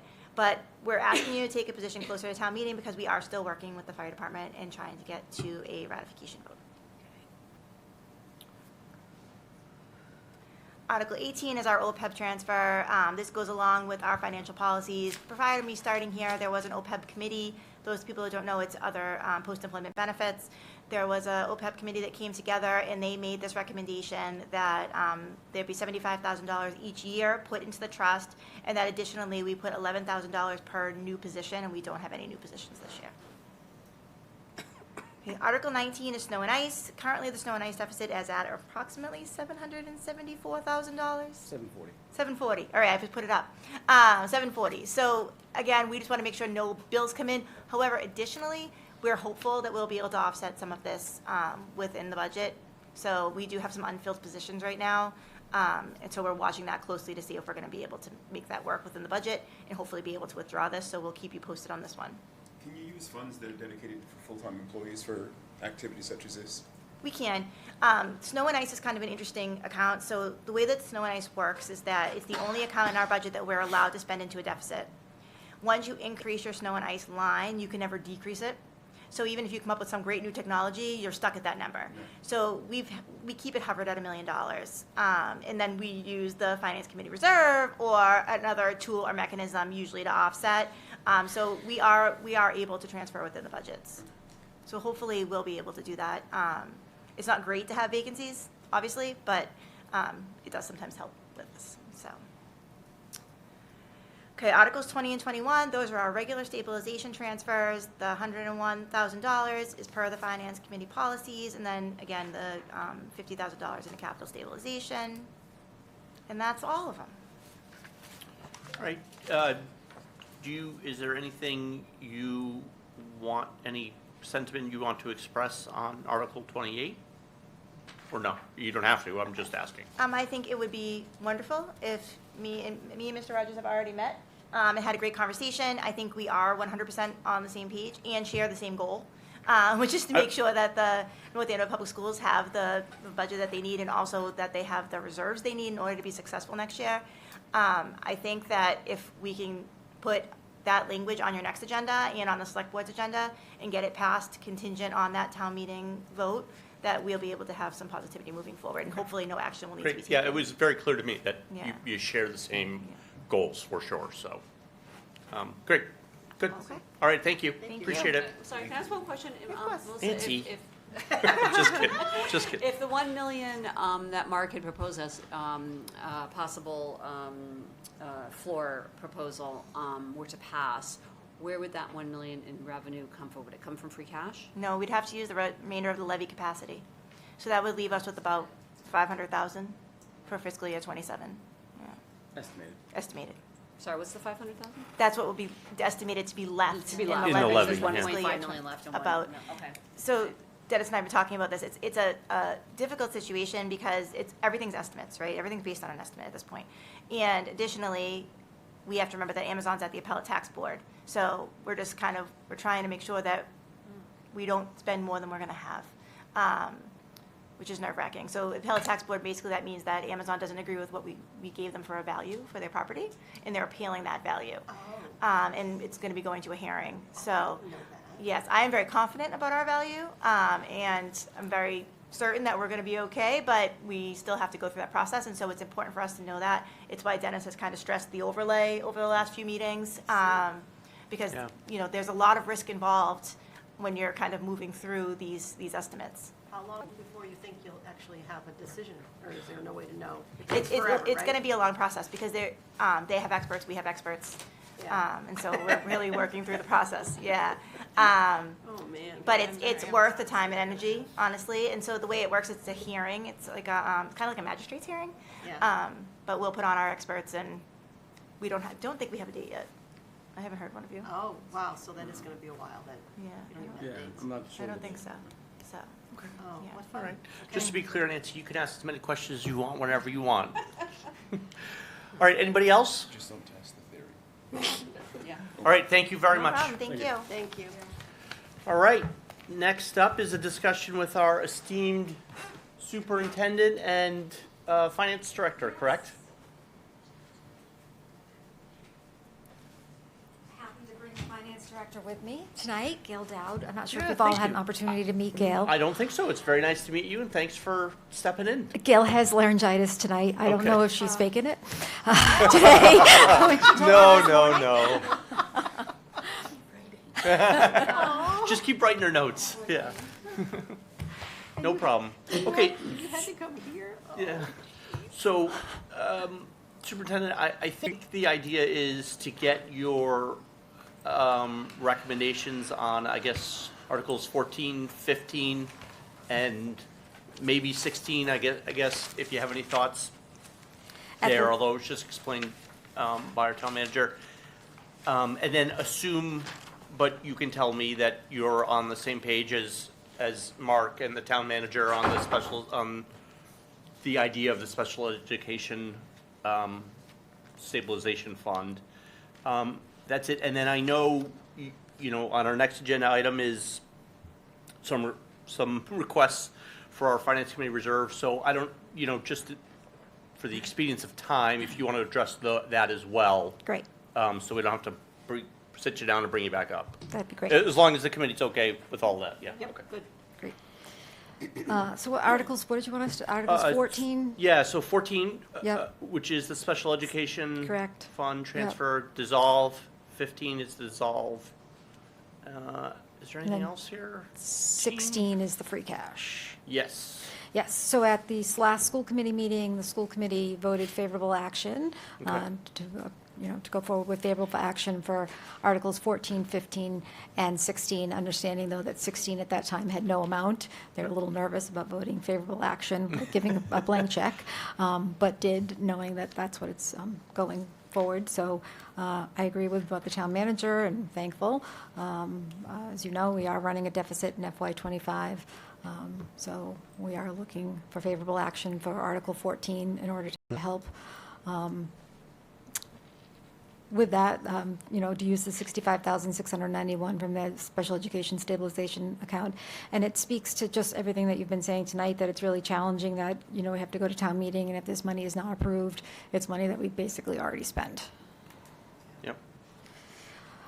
And then in terms of Article 15, again, we're in agreement of closing the stabilization fund for all the same reasons that we have to wait till town meeting to know if that money comes forward to us, and in agreement with the town manager and Mr. Rogers if they're able to Okay. Great. do something. And then I did send a memo to you Yes. and the Finance Committee requesting a transfer of $1 million from the Finance Committee reserve to the North Andover Public Schools budget to address unforeseen expenses in FY '25. Is there any specificity that you can share with us around that? Other than it's for Lawrence Tech and Essex Ag. Oh my gosh, I'm so sorry. I don't have it in front of me. Perfect. Never mind. Sorry. No, that's Melissa's. That's Melissa's. Yeah. So this million is to offset some of the deficits that we've been running this year. So basically, I said that we had several contributing factors. We did take some necessary steps to eliminate several unbudgeted positions, largely where they were teaching positions for this year, and some other staffing adjustments. However, these really just did not fulfill the operational needs of the district. moving forward, we're very confident in our FY26 budget, and that we feel as though we have put some efficiencies in place so that we're not here third year in a row. Okay. And you're asking for 1 million, right? We are. Okay. Could we have those efficiencies at some point? Yes, I guess I want to know what,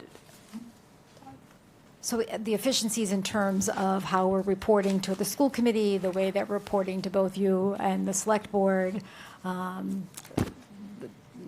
measures we've put in place in terms of spending within the school budget. All of our schools do have a school budget, but this year we've had a soft freeze to a hard freeze in terms of no one spends money unless it's approved by me, even if they have money in their budget. Are there other things that you'd like to know about? I think, I kind of feel like there can be a silver lining to all of this. And when you are in a position where you're making cuts, you find efficiencies. You just have a different lens of how you look at things. So I had mentioned this last time. I'm hopeful that we can just kind of keep a running list of the efficiencies that we found department-wide, whether it's shared services or just anything that we can kind of keep track and develop lessons learned throughout this very difficult time. Agreed. I also think that it's challenging to say is that it's more about reporting correct expenses or putting in the correct line item numbers that we need in order to run the district. Okay. So I'll give you for example. I don't know if it's a great for example to give you, but I was chatting with someone today, and we were talking about last year we spent about almost $700,000 on substitutes, right? FY24. FY25 budget was created with $500,000 as the line item for FY25 budget substitutes. So we spent $700,000 the year before. We put $500,000 in this year. So now FY27, the accounting is how much have we actually spent for substitutes, and then account for what you might need in an increase so that we have the correct amount of money. That's where we have run into problems, that we haven't. I don't believe that every line item was correctly accounted for. I think that just the percent increase was added to the current fund, the current amount that was in the line item. So it didn't reflect truly what we were spending. So I feel like I've been paying attention to in all the school committee meetings, the focus has been on developing the FY26 budget, right? And I haven't been paying as much attention to whether or not you're sharing like monthly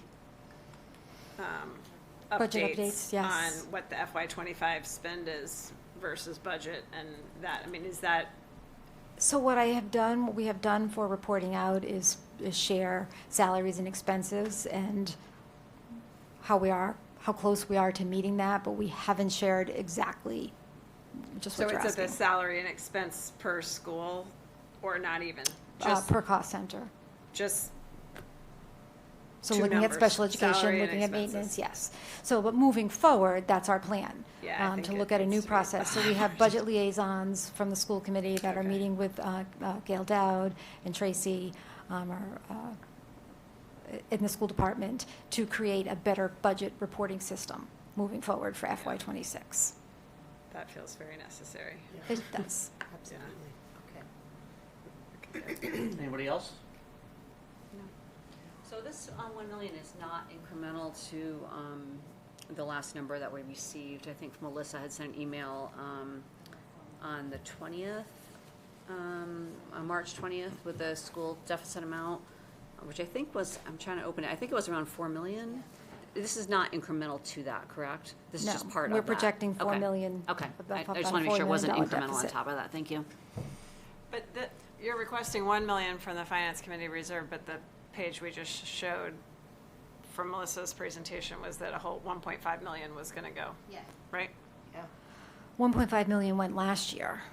Yeah, she didn't have fiscal year 26 on there, it was fiscal year 25. 25. No, but this is 24 and- 25. It Oh, was it was 24 and 23 and 25. 24? No, The it was last 24 two, and 25. It was 24 and 25. But 25 is this year, and they need this for now. They're not, this is not, this is a. I do have it on for 26, but it's not, so it will end up being majority education, but you have it on tonight on your agenda, $1 million for the North Andover Public Schools, and then the other two items are actually for our VOC. Oh, Right. that was the other 5. Okay, sorry, thank you. It was this, I was the like, one- I knew a whole 1.5 was going, right. It's what I showed Deb. Yes, in yes, error. I got it. I was so slow cool. for a I minute. showed the Sorry. wrong thing. Sorry. Yeah. I just had a moment. I Yeah. apologize. No worries, no worries. What, numbers? Anybody else? Okay, thank you. It was good to meet you. Thank Rest you. up. Yeah. Thank you. Thank you. All right, so Melissa, I don't know if you want to come back up. But I mean, I think, your letter pretty much explained what your request is, and it We did it, yeah. covers it. I don't know if anybody has any questions. It's pretty clear. Yeah. No, I think we're good. Sorry. I did just want to say that Essex Aggie is a kind of a moving target for us because they have special legislation that says that anybody can apply there. So from any community, and usually you have safeguards in place when you have a home district like Greater Lawrence. So it's something we do need to keep an eye on. Greater Lawrence is introducing some agricultural programs, so hopefully that will offset some of what we're seeing over at Essex Aggie. Thank you. Okay. Thank you. All right, so that concludes the show and tell part of this part of the agenda. We have some a little bit later, but we now have to vote on recommendation for all but a few of those articles, and Do you want to run through the numbers? I mean, I have them all here, but I want to just double check and so we have to do a recommendation on 2, 5, 6, 8, 10, 11, 14, 15, nope, that's going to be right before town meeting, 17, 18, 19, 20, 21. Okay, so we've got, 2, 5, 6, 8, okay, 10, 11, 14, 15, 17, 18, 19, 20, 21. Yeah, and I'd like to do them individually.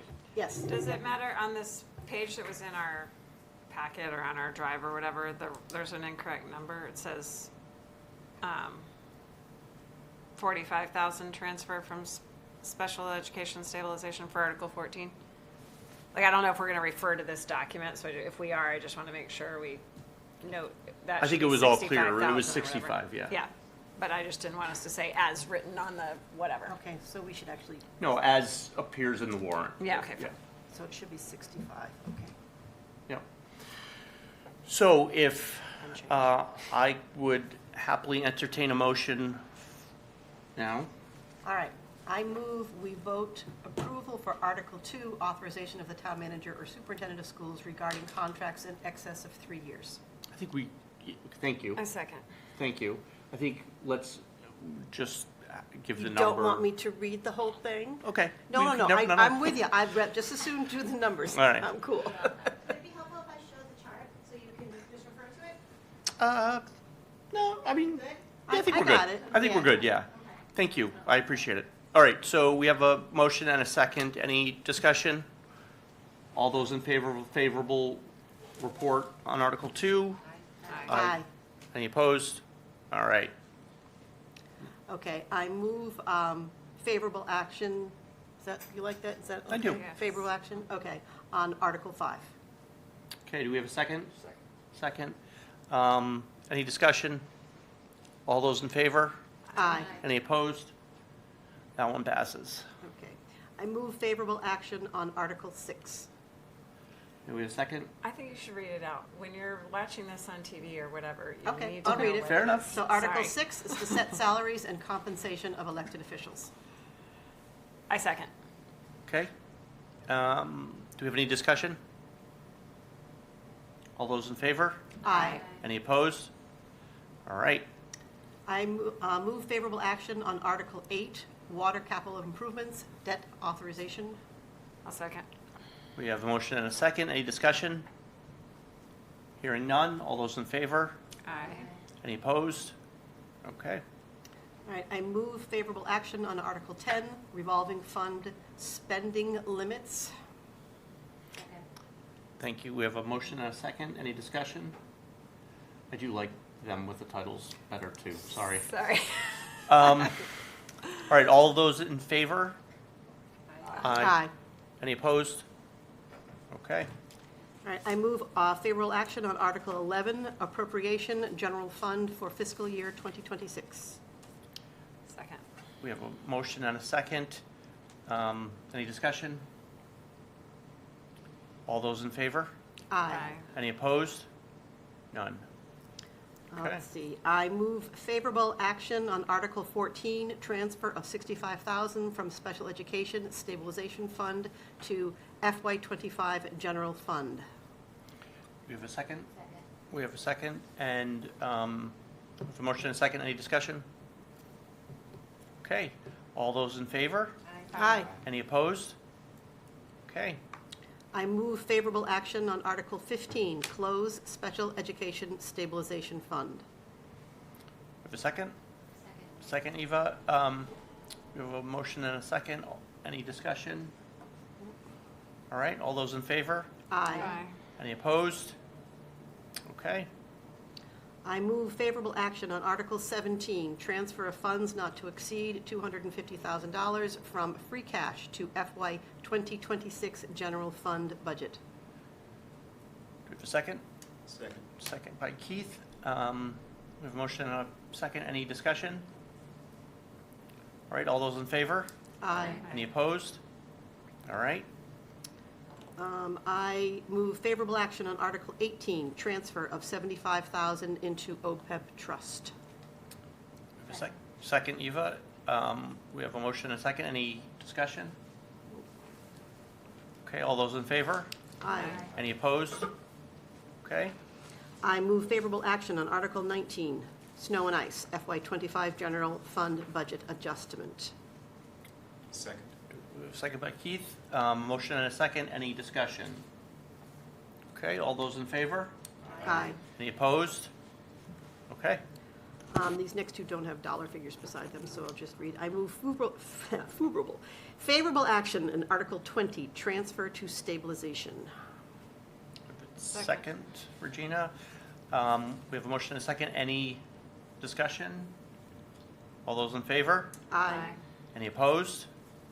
Okay, I move favorable action on Article 21, transfer to capital stabilization. Second. second by Dustin. We have a motion and a second. Any discussion? All those in favor? Aye. Any opposed? Okay, that's it.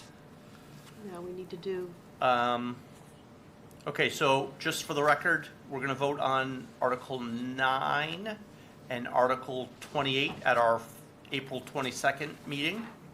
And we're going to vote on Article 16 at our meeting right before town meeting.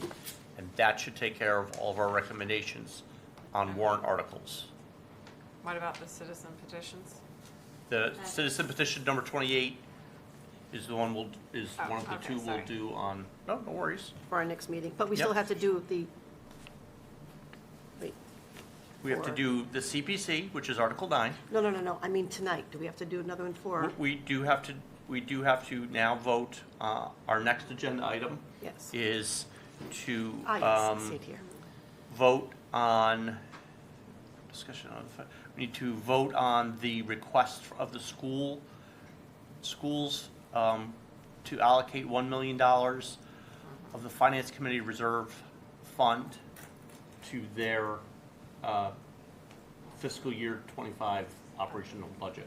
Am I able to ask a question before we vote? Yep. Sure. Did I miss it? Do we have details on that? On what the funds are being used for? Just their deficit is what Yeah, does. I mean, they shared substitute teachers, special education overruns, and, Did they email us and I just missed it? I guess so, There yeah, was because some that's what. previous meetings about, it's in part of the 4 million that they're in deficit for this year, for fiscal year 25. So we need to move the money so that they can close for this year. Okay. But I think Melissa did send us a memo. I could have missed it 100%. That's why I'm asking you guys if you saw it. Yep, I did, yep. Yeah. I was Yeah, gonna there try was and find it. one attachment to the email on March 20th, that's saying that the deficit was now up to 4.4 million, and this is just 1 million of that 4 million, From our, Okay. Correct. Yes, been a rough year. Oh, you think? Okay. Attestation, spring coaching stipend, substitute needs, leaves of absence, Oh, and yeah. special education. Thank you. That was it. Yeah, Look at Thank that's what I that. was looking for. Well done. And on your phone. Somebody would have it here. So I will move, Okay. you have it written down. You Yeah, do it. I will move favorable action on the superintendent of schools request for $1 million from the Finance Committee reserve for fiscal year '25. Seconded by Eva. We have a motion and a second. Any discussion other than what Keith has already discussed with us? Which was a very good question, by the way. Yes. Okay, hearing none. All those in favor? Aye. Aye. Any opposed? Okay, we will Right. execute that unanimously. And then do we have a motion on the $352,312 from the town managers? No, that the town manager is requesting to cover There you the go. I'll let you do costs that one. of the I didn't write it. Oh. Greater Lawrence Tech and Essex Sure. agricultural schools. I will move that we recommend favorable action on transferring $352,312 from the Finance Committee reserve account to the Greater Lawrence Tech and Essex Agricultural School accounts. Thank you, Regina. Do we have a second? Second. Second by Dustin. Any discussion? Second by who? Dustin. I just didn't hear him saying it, that's why. Oh, I thought I did, sorry. Yeah. All right, all those in favor? Aye. Any opposed? Okay, that passes unanimously as well. Okay, so that leaves, the other things we have here are discussion on warrant letter and the approval of minutes from our March 25th meeting. Let's do the minutes and then we can get into the warrant letter and then see how long that takes us. So do we have a motion on the approval of our open session minutes from March 25th, 2025? I move approval of the minutes from our March 25th meeting. Regina makes the motion. Any second? Second by Dustin. Any discussion? All those in favor? Aye. Any opposed? All right, so we have, so the final thing in our agenda tonight is to discuss our warrant letter. Now, as I understand it, at the last meeting, we split up into different groups, and one group tackled the schools-ish portion of the letter, and one group tackled the other sections of it. More than the other traditional municipal departments. Yeah, the other traditional Yeah. Yeah. parts of what we would traditionally put in our letter. And I know I've seen drafts of both. I think the idea tonight is to look at them as a group and finalize this as best we can, because this does have to get to the town by close of business 1 week from today, Yikes. which is going to be tough. Yeah. So, what I'd like to do is get through as much of it tonight as we can in terms of an agreement on at least direction, and then maybe we can vote to or we can agree that we're all comfortable with the direction that we're going, and then leave it in the hands of a couple designated people to put the finishing touches on it. That way, we don't have to meet again necessarily before we do. I mean, is everybody comfortable with that? Yeah. Wow, we have to turn this in by Monday, so we're not meeting again. This is it. This is it.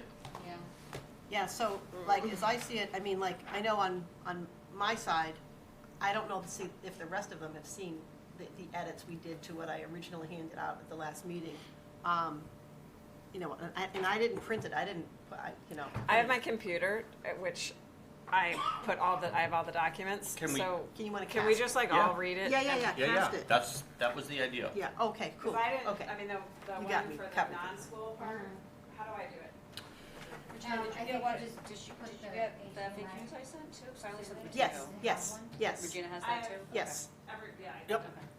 I was really hoping it was, I mean, I sent to them one that I had put minor edits in and, so. Can I make a proposal if we're literally gonna read several pages right now? That's gonna take a while. Can we take a quick break? Is that all Yeah, right with the go for it. rules? I think that's a good idea. Yes. Maybe at this point, could I like email everybody all 3 documents that we have? Or like, cause like you don't even have the one I wrote, Right. cause. That's right. For the But you're first gonna time show now. it here, right? Oh, yeah, so you want it, that's what you wanna do, Well, I read it don't know. I on thought here? that's what we're doing. Yeah, I think so. I mean, look, we don't have another meeting before this is Right. due. I think So we just should. I'm open to any But suggestions. I was saying, like, I thought you were saying you wanted to read it somewhere not on the screen. But you No, don't I have wasn't it, saying No, that. you don't have it. She wants to take a Okay. break, a quick No, I break. just. I thought you meant a break to read, like print it and read No, it. I meant just a bio break, but Okay, I can just sorry. go Yeah. on my own if No, we're no, not let's taking go. an official Let's take, break. we'll take a 2-minute break here.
Okay. All right, we're back from our 2-minute break. And we're back into our discussion on the warrant letter. All right, so we're all just reading this now.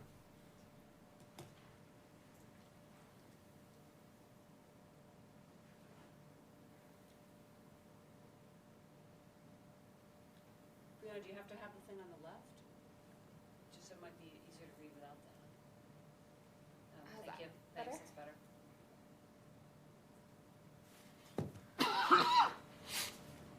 So this is your, That's the intro, and then ignore this bar chart for a second. That's not real numbers. It's just a placeholder. Oops, hold on. And then I added a timeline for the context and how we got here. You can see it down below. So this took what Chris and Nancy wrote exactly. and like put it into a A visible chart. fancier format. Yep. Okay, Limited word count, tightened Yeah. up the language. Yeah.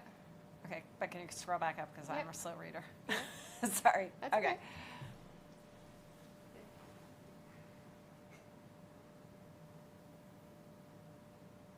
And I haven't read it either, candidly, so there might be typos. Ignore that.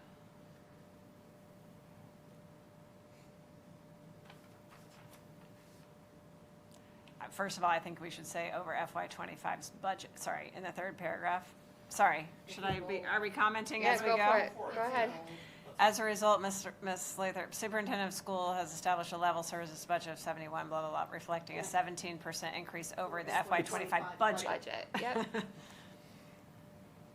In order to fund a level services budget. Also, we should agree on a consistent way of presenting numbers. Like, I don't think we should, millions, Yeah, I agree with that. there's too many digits there, so it's Yeah, a small point, but if 71. we decide it now, then we can correct that as we go Yeah. along. yeah, 71.8 M. Yeah. Yeah, I think. 68.2 M. Yeah, Yeah. 68.2 M. I can Agreed. just make those changes right now. Yeah. You guys are good with that. Town will need to make some- 71.8. My eyes are like, not looking right now. And Yeah, you got to put the M after the 8. it's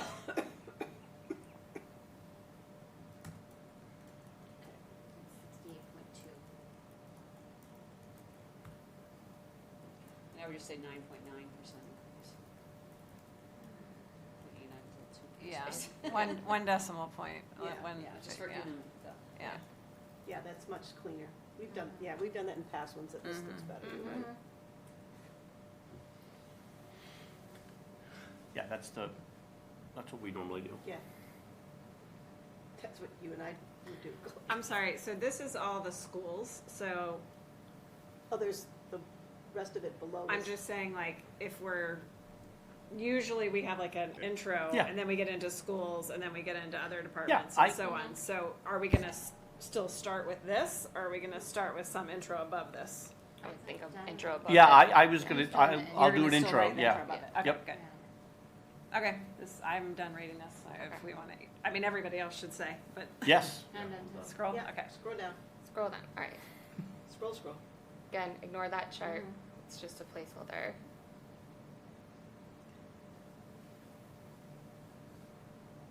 Can everybody see? I can try to make it a little bigger too. No, it's fine. Yeah, it's fine.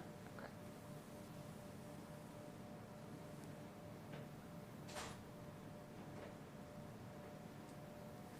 Is there text below 23? Or- okay. Yeah. Sorry, can you go back up? Sorry. One more Yeah, time. yeah, sorry. Oh, no, okay. Question that might be a bit broader than this here. Unallocated invoices from previous administrations, heightened budget concerns. I know I'm going to be asked, but specifically, what are we doing to guard against that happening in the future? Well, that's a lot of what Pam was talking about. Oh, you mean you want to add that in there? No, I'm just, this is maybe separate in a different conversation, so I'll ask it very gently, but are we comfortable that we have put in measures to guard against that same thing happening again this year? Well, yeah, the issue with that is that we don't even have the authority to tell them anything about how they Yeah. handle their budget. The school committee is the one who has to be in charge of that, and I know, yes, that has been a huge focus for them. We do get monthly reports now Yeah. from them that detail all We of their do? spending and stuff. So we play no role It was part of in that. No, we part of that really don't, I mean, memorandum like, of you know, understanding. lawfully, once the town allocates money to the schools, it's like, the schools can do whatever they want, I mean, we really have Right, no it's like authority. Technically, at town meeting, we just appropriate them $71 million. Yeah, That's it. It's just Okay. part of their budget, so, I mean, it's a great point. So we have to rely on the school committee to make their own stopgap, but I think it's one of the first things they did when they started to go through this, was try to. Just naturally, you feel like there's something that you should have done, but continue to move Yes, forward. absolutely. Management need- okay. practices All right. Yeah, instead you of are budget. so right Instead about of that. documentation, management. Yeah. Do you want to put periods at the end of those two? Yeah, I have a question. Are we trying to get every I cross every T here, or can someone go through and just look for small grammatical things afterwards? Just Yeah, I That think- one. Yes, I So think when the I latter. take the tense here, like, Yeah. I don't wanna criticize too much, 'cause I know you've done so much work, and I just feel like someone could just do like a grammatical check Yeah. at the end. I'd be happy to do Yeah, it, no one someone else else wants to do please it, do. but rather than we do that as a. No, I by want to hand. get the Okay. messaging. I think the and- messaging Okay, is what. yeah, Yeah. so let's Yeah. not be too, Or even Yes. utilizing AI, I don't know if that would be helpful too. This is AI. Okay. I think I did this on my own. there you go, this is great. Actually looks nice.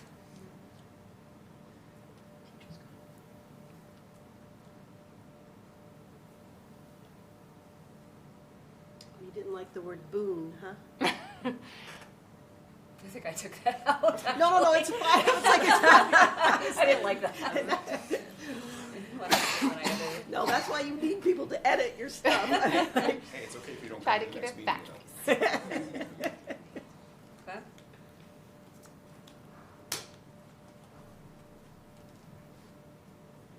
You know, it's just funny to see the rodent infestation. You're just like, all you want to do is go like, ooh. Yeah. Yeah, no, that's, yeah. I mean, some of these are, yeah, no, never mind. Go ahead. That's all I have.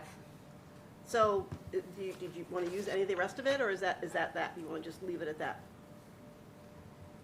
So how much, because I read your thing like a couple weeks ago, how Yeah. much of your document, Chris, is in here? Very little. I don't have the new one. I haven't seen the new one. This was built off of Well, I mean, the- like, so point 1 and point 2 Pretty are much. in there, Yeah. and then, I think, 1 and 2. See, 3 is- when I say how we got there, it's like that 3 starts into like, you know, well, 3 and 4 are in there also. She just brought it up a level. yeah, I Yep. tried No, I to just mean, I do- simplify it Yeah. for the purposes Yeah, I of mean, look, getting the main this thing points can't be across. 20 pages. no, it can't be. Exactly. Right. Although we do it, the only reason I because you're right, I mean, I'm all for paring it down, no, there's no doubt about it. It's just, we want to make it basically like, so, like, what did they do now? I mean, like, why is it so hard to build a 2026 budget? So even just a sentence in there, why is that hard? And then that's why, Yeah, you well, know, that's why I was kind of thinking like, because people don't understand that. I mean, Correct. you can see what she went through this year, it's like she never it was so hard to know what she that's actually what I had to think spend. this next section should be. Now what are the complications? Here's where we are. Now what are the complications as we approach setting Okay. a new budget? And that would be 5 and 6, however you want to smash those together. Yep. And, you know, because as we can see, that we voted things in tonight to help shore up the surprises that kept bubbling up throughout the year as she's trying to get a handle on what the schools are actually spending. Can't even begin to imagine trying to do that. Blows I my don't know mind. how you do this. I know, seriously. How does she freaking do this? It's awful. What's that? I'm old. You're old? And sick. I'm not sick So this anymore. time Dude, you you just spent get the whole your time doc, coughing. I I'm thought pretty you sure I were got gonna do, COVID now like, because of you. part letter and part infographic. Yeah, I guess I thought we were gonna take what you wrote and just Right. add graphics to it. That's what I thought we were doing. I, Well, that is what she did. That's what this is. She Yeah. just took Chris's language, but Parsed it down. parsed it down to Yes. something much higher level. Just get the main points and know like, And sorry, Chris, but not Gradient. as emotional. Yeah, not as emotional. I know, that's like, we're gonna factual, you idiots. No, Wait, I hold- was just hold on. asking because I didn't know if we were doing like a letter and also like a picture, so people could follow Yeah. along. I didn't know. So we're just doing the visual. Well, this is the letter. Yeah, I Right. think it's going to be, Because I know it's going to be different this year. right, so think of it as a letter that's told with some graphs and pictures, not pictures, but graphs and charts and different ways to do it. Right, instead of just reading your traditional letter. It we're- sinks in better. The formatting of it matters. It helps your brain to remember it and it contextualizes it for you. So, images matter. Also, I think it kind of helps you, if you're gonna do a presentation in town meeting, to just take each Yeah. bit, you know, instead of Well, the it- paragraph, you can put I bullet can- point or yeah, and whatever, I can but It even- helps you me have the tremendously, graphic already. but that shouldn't be a concern here. I can even throw, once we've got this in a good spot, I can throw it in a PowerPoint. It'll take me 10 minutes. AI. Anyway, okay, Okay. are you comfortable with this? Yeah, it's just a little different than I thought we were doing. I thought we were supplementing the write-up with. With some just charts graphs. and Yeah, graphs, yeah. I didn't know we were gonna completely redo it. It feels like we're completely redoing what. That's okay. Okay. I mean, like, honestly, you know, you have to start somewhere. Yeah, alright. You know, do I want all of my words on the screen? Well, you bet. But it's like, no, it's not. Eva, are you okay? with Yeah. this? Okay, Yeah. You know, I mean, Dustin? I can't be that married to it because that's just stupid. yeah, okay. What's that? No, it No, can't it be. can't be. You're right. Right. And it was hard to even get Yeah. this view, putting it down because I was. So that's pissed why when I was think writing too it. that this exercise is important, because I think if we did it the way we traditionally do it, it would be like 8 pages, Yeah. 10 pages of just word blocks Yeah. with some, Yeah. you know, so I think this is going to be Yeah. better. So if you take 5 and 6 and you like squish whatever you Yep. think to do it, and then 7, I think I was trying to say like, okay, so and this is what came of it. You know, Yep. we all approved the That's the 6 resolution. The resolution, we approved the Correct, 6.2, which was about a 10% increase. The largest, and I like, it's the largest increase ever. Not, you know, that's the thing, it was hard. Or however, if you want to take all emotion out of it, then you just say, this is what the result was. Yeah. Yeah. What? I think we should take as much emotion out of it as we can. It's really hard to do that. I know, And that's section 7. I agree with you, I'm just, So cry on the page a little bit, will you? Dude. I can add some like some sad faces in here if you want. That's your graphic. Oh. I mean, And then the only other section I thought maybe might be helpful is like looking ahead. What are some of the things we're gonna have to keep in mind for next Yes. year? Yeah, and I think I thought that somebody else had written something about that, looking Oh, ahead. did they? Sorry, I No, must- maybe I not, missed maybe that. not, because I know it definitely wasn't me. So this is just for like the school side, but Yes. the Yes. group that did the municipal side, We're getting there. is it I'll gonna share be that. like a letter, or is it also gonna be like? No, we're gonna put it all in An this. infographic, Yep. okay. Okay. Okay. but I didn't do any graphs or anything, so, but I'll You guys share give it. me the Right, we words. gotta give her I the will words. do all She'll the do the- magic Yeah. of like. Well, But I really also, I really love the FAQs, and I thought of a Yes. couple other ones that I think we should put in there. So We can how still do we have wanna do FAQs, yeah. that? Just also append Word FAQs? Yeah. Because you could refer to, I could even say like in any of these, if there was more detail in the FAQs, I could see Right, like you- see FAQ yeah, number exactly, 3. exactly, or because I was whatever. gonna say, like, in the Yeah. resolution, you could say, we voted on the $68.2 million dollar budget as opposed, you know, instead of, or, we voted on the 6.68 point whatever.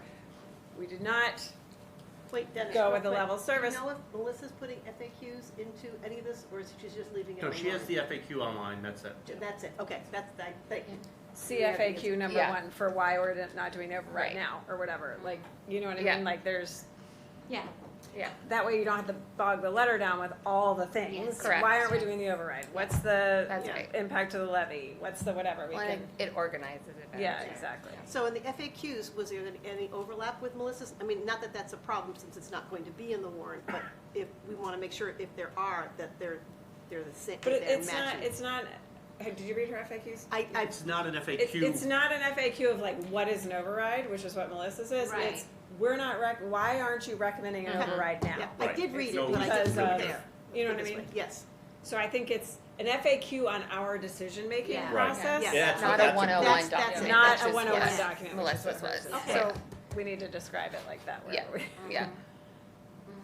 That makes sense.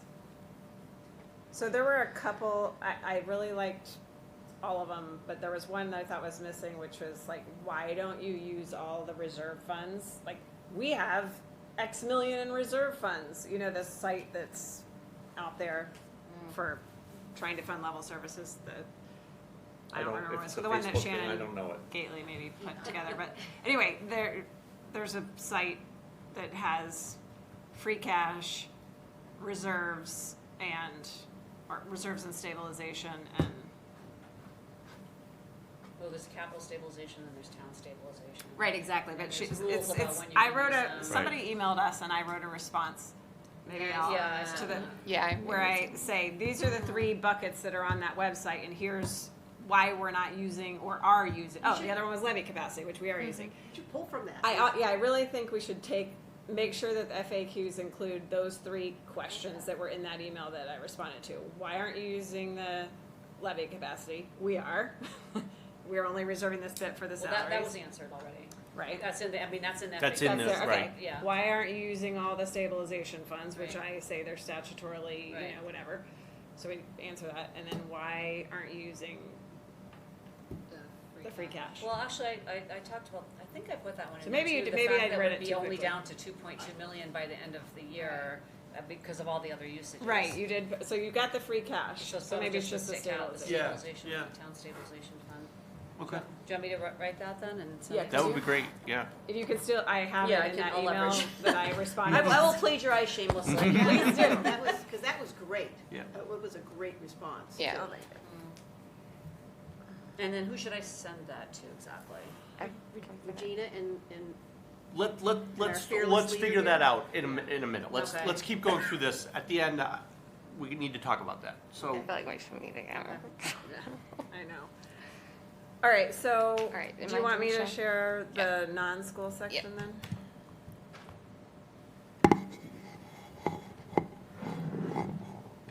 So, Thank you. While you're pulling that up, I'll work on the complication section from your letter using sections 5 and 6, and then the resolution using section 7, but we'll need that looking ahead portion, so if somebody wants to email that to me.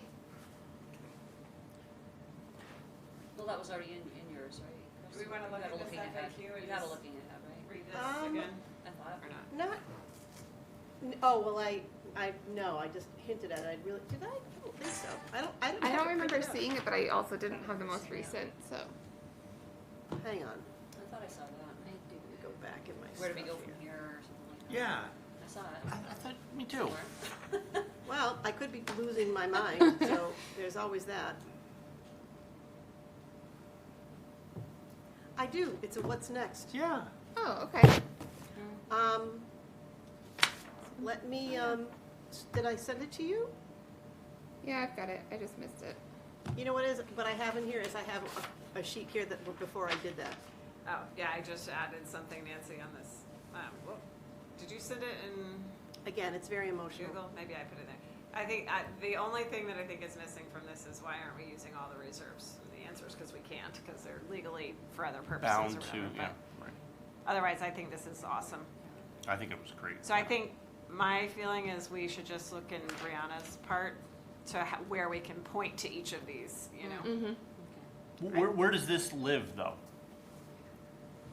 Probably at the end of our, are you talking about like, who has Do we include this at the end of the letter? I think so. Okay, perfect. That's my thought. Got it. Okay, so let's. Do you want to here's put the what's next up there, and then you Oh. can get all my emotion out of it? this. No, I think Brianna's I'll got do it. it. I'll Oh, do you it. got it? Okay. Yeah, I'll do it and I'll email it to a couple Okay. of you. And I Okay. can't do it tonight because I'm brain dead. So. What'd you Yeah. think of, what'd you think of fiscal tornado? I liked it.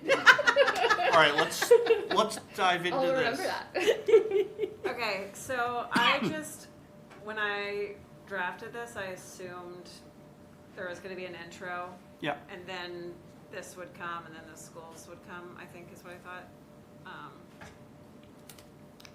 So, this paragraph, I wasn't sure if this would be like stated somewhere else in the intro, but I just put it as a Yeah. lead in.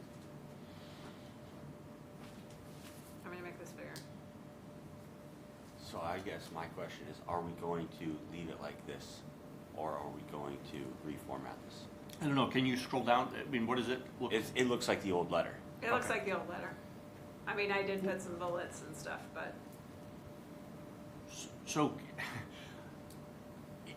can we, no, I would rather not look like the old letter. I'd rather keep it in the form of the schools Yeah, me thing. too. So, but I don't know, is that easy to do? Like, Yeah. if we put this into a, if we gave this to you, can you do the same thing? Yeah, as long as you guys write out the content, I'll go through. Okay, that's good, because like, Okay, right, so then let's approve the content Yeah. now, right? because the whole reduction thing, I mean, that was the piece that I thought was just so important to have in there. What's going on with your municipal departments? Yeah. In all of this, it's Yeah. huge to me. Yeah. I mean, This thing's ripped gonna be right out of- long, no matter what we do. Oh, no, but it's already been parsed down quite a bit. I mean, Yeah. this is encouraging. I mean, you can't have it nothing. You have to No, I agree, explain. I agree. And plus, she's gonna put tornado in there, so I'm like so excited. But so anyway, just a point here, sorry. good.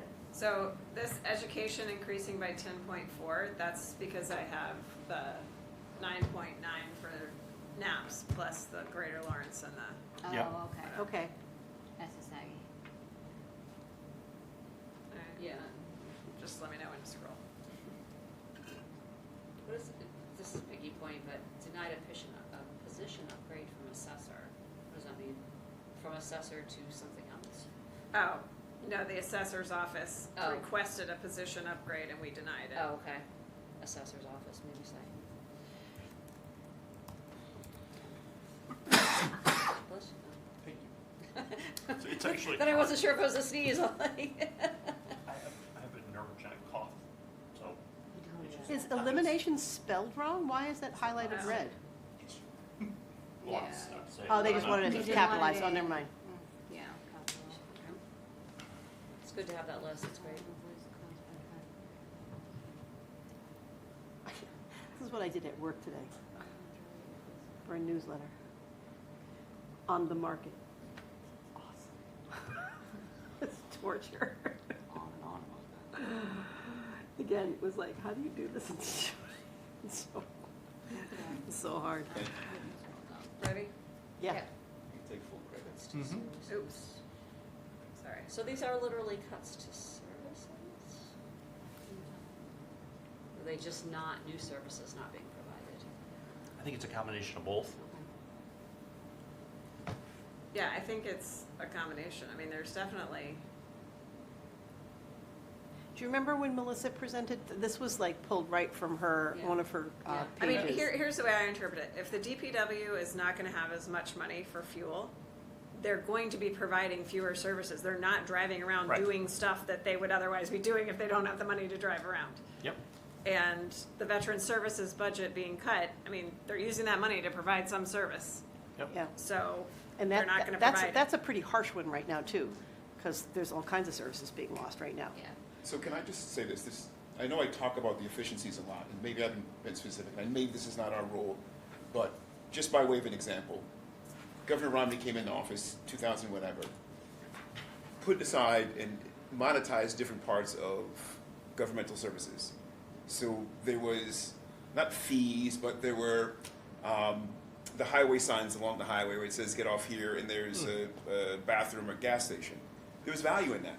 And so they decided to monetize that and charge the Gulf station $1,200 a year to put their sign up there.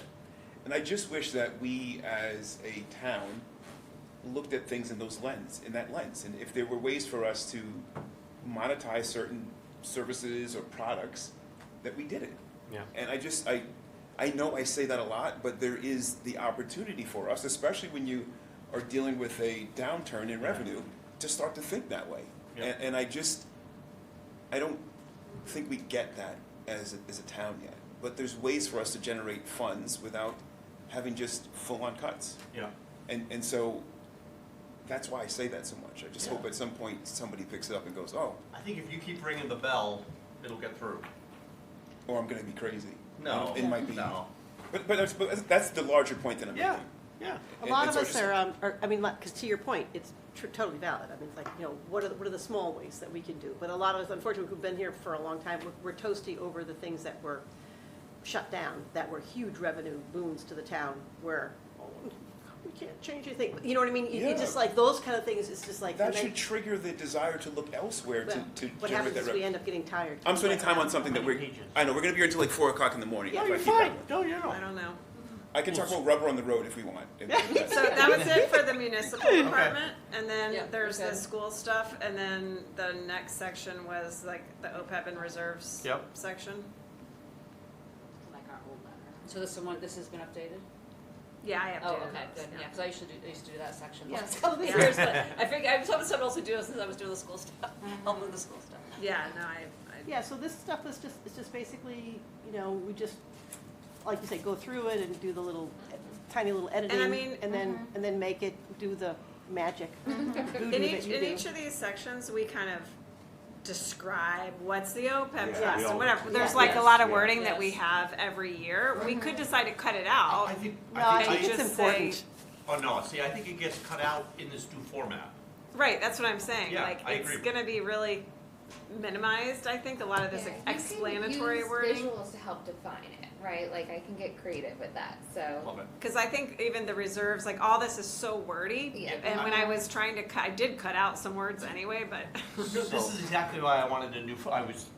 Yeah. I'm in the middle, because I agree that like a brief, because it helped me the first few years. I was Yeah, like, oh, yeah, okay, yeah. that's what that is. Right. Yeah. Nobody knows what OPEB is. Right, so Yeah. I think it is important, but I also think that it's very wordy.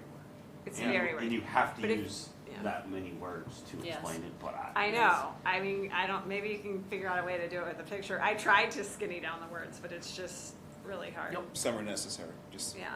Yeah. A lot of it is, but. So when I share this with you for whatever, you can see, I guess I think we should validate each number, like have a second set of eyes on each number and make sure it's right. Okay. Because I don't That's want what I to was just trying have to it be on convey, me. And I was looking so many different Regina, places. I had asked Dennis for the numbers, thank you, Dennis, Why? because I wasn't sure if we were even doing this section this year, given the change. Right. But I wanted to have him on the ready, so he did send me an email, so I'll forward this to you. Okay, because I actually called Dennis today. Oh, And so okay. on each of the ones, like you can see highlighted and I Oh, say okay. validated with Dennis Oh, on the okay, ones that I right. validated with him. But I didn't necessarily make it through the whole thing, so if you want to send me that, then I can check, like, anything I validated, I put a comment that it's validated. If Okay. it's not commented, then I would like someone else or, you know, Just call Dennis. Well, I used to have Lynn look it over after it was done. Yeah, Yeah. I did too. Yeah. But yeah. here's, Before I just did the, yeah. here's a point that I wanted to make in this discussion. I really feel like an analysis of free cash needs to be done in a graphic way, Brianna, on your part. And right now, I feel like free cash is mentioned in a bunch of different sections. You know what I mean? Like it says here, Yeah. free funded with, you know, allocated from free cash, and then in the capital stabilization, it says X from free cash. But there's not one section that talks about free cash. Yeah. And I feel like we kind of need that this Can we, year. can you add a note in here somewhere that says, We need to do that. yeah. What would that look like? Would just be a, Like, what is free Yeah, I mean, cash? what- oh, yeah, okay, it's Yeah. just very general. Oh, I just what actually- is I it? feel like you I could have do it a from graphic. just- Yeah, yeah. actually, I think there is a description of it in the FAQs. I think I Yes. put that in there. I thought I did. Oh, you're right, you did. Yeah, yeah. So we could lift from that and just have it, Yeah. move it if it doesn't belong in the FAQs, if it belongs here. Or we could Well, I don't refer think to it the belongs here. FAQs. I was just thinking, because here it's like helpful. by fund or by, like, in the relevant sections, but I was just wondering, is Maybe it graphic problematic? with it in, like, combining. Yeah, maybe in the intro section Yeah, I then or can do something. like a, did you know, or something. Again, it's late and my brain's not working. And then I can define a couple key terms and how what's made up of those buckets. So Okay. I can figure it out. But if someone can just make a note on here Before you give it to Brianna, Yeah. is what we're saying, yeah. so that I remember to I'm sorry, I was, just add a note even at the bottom that says Okay. like at Brianna, don't forget to okay, add a section. okay. Is everyone reading this, by the way, and making sure you? Yeah, I'm good so far. All right. Well, all you did was change the numbers, right? Is everything else is pretty Not much the really, same? no. Oh, you made other wording changes? I changed the wording too. Okay. Well, because I tried to skinny it down, and then I tried to be consistent between each section to say, like, I'm just thinking here, we're recommending to transfer 101K from free cash to stabilization. Should I say, why that number? Like, because that's what's outlined in our financial policy? That's what's outlined in our Yeah, finance. That is 100%. I don't need, yeah. That's where we're at, yeah. I don't, you know what, I don't know. It was in the slide today. And part of me wonders if anyone ever read this stuff. Yeah, I mean, I was thinking so the here's same the thing. thing. Maybe I was just Maybe late. Don't say it. Give this right here. Okay. And we're like, and no Because one's this like, is just a high level right. Yeah. of what is already explained, Right. right? Okay.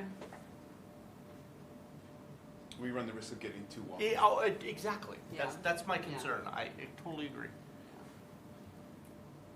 All right, well, confirmed all that with Dennis, so.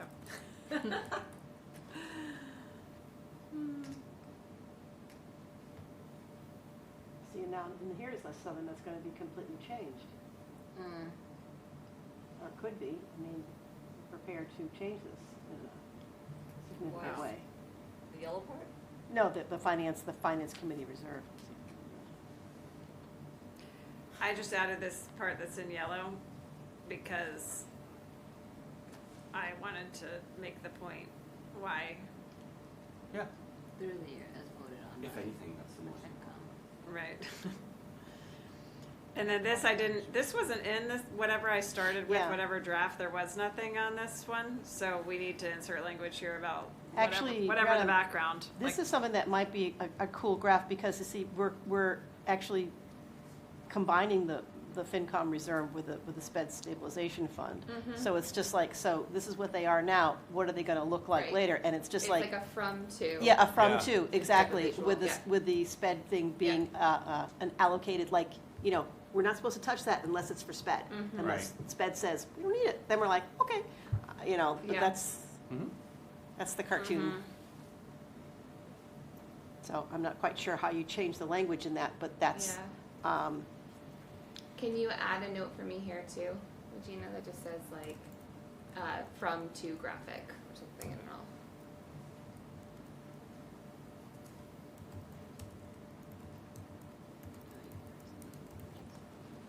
Oh, it's fine.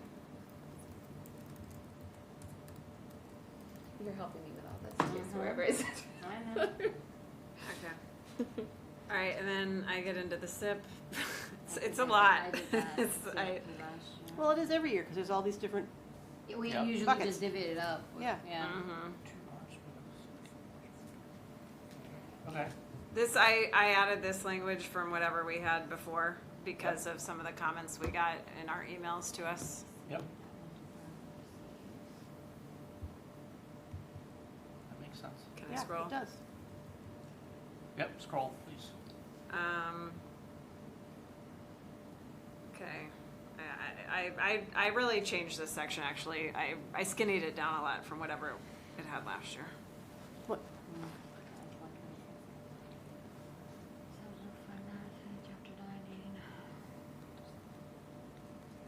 Are we in executive committee now? that sounds fine. Well, I don't know about me. But, you know what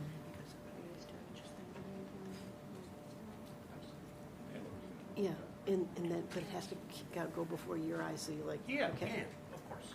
Oh, and this last paragraph, But I just want to make sure I'm not no, thinking. you're not crazy, no. can someone read and make sure it's, Which one, the highlighted part? the whole, yeah, that last paragraph, I Okay. wasn't sure it was good. So we know those numbers are good? The town should anticipate that. Trying to be used, yes. I don't think you need to insert process for debt exclusion. You Oh, know, God. I think a debt exclusion was always gonna be required. Yes. Yes. So I would, yeah, that's, you're saying the same thing, Abs- take that part out. Yeah, exactly. Yep, That last Yep. clause. yep. but that's accurate, what I wrote there? Is the 75 million accurate? Yeah, no, I meant the sentence after it. Yeah, Approximately 75 million, Yeah. I guess. All right, then I'm just gonna But I say, think we're proposing to take out the part about the excess levy.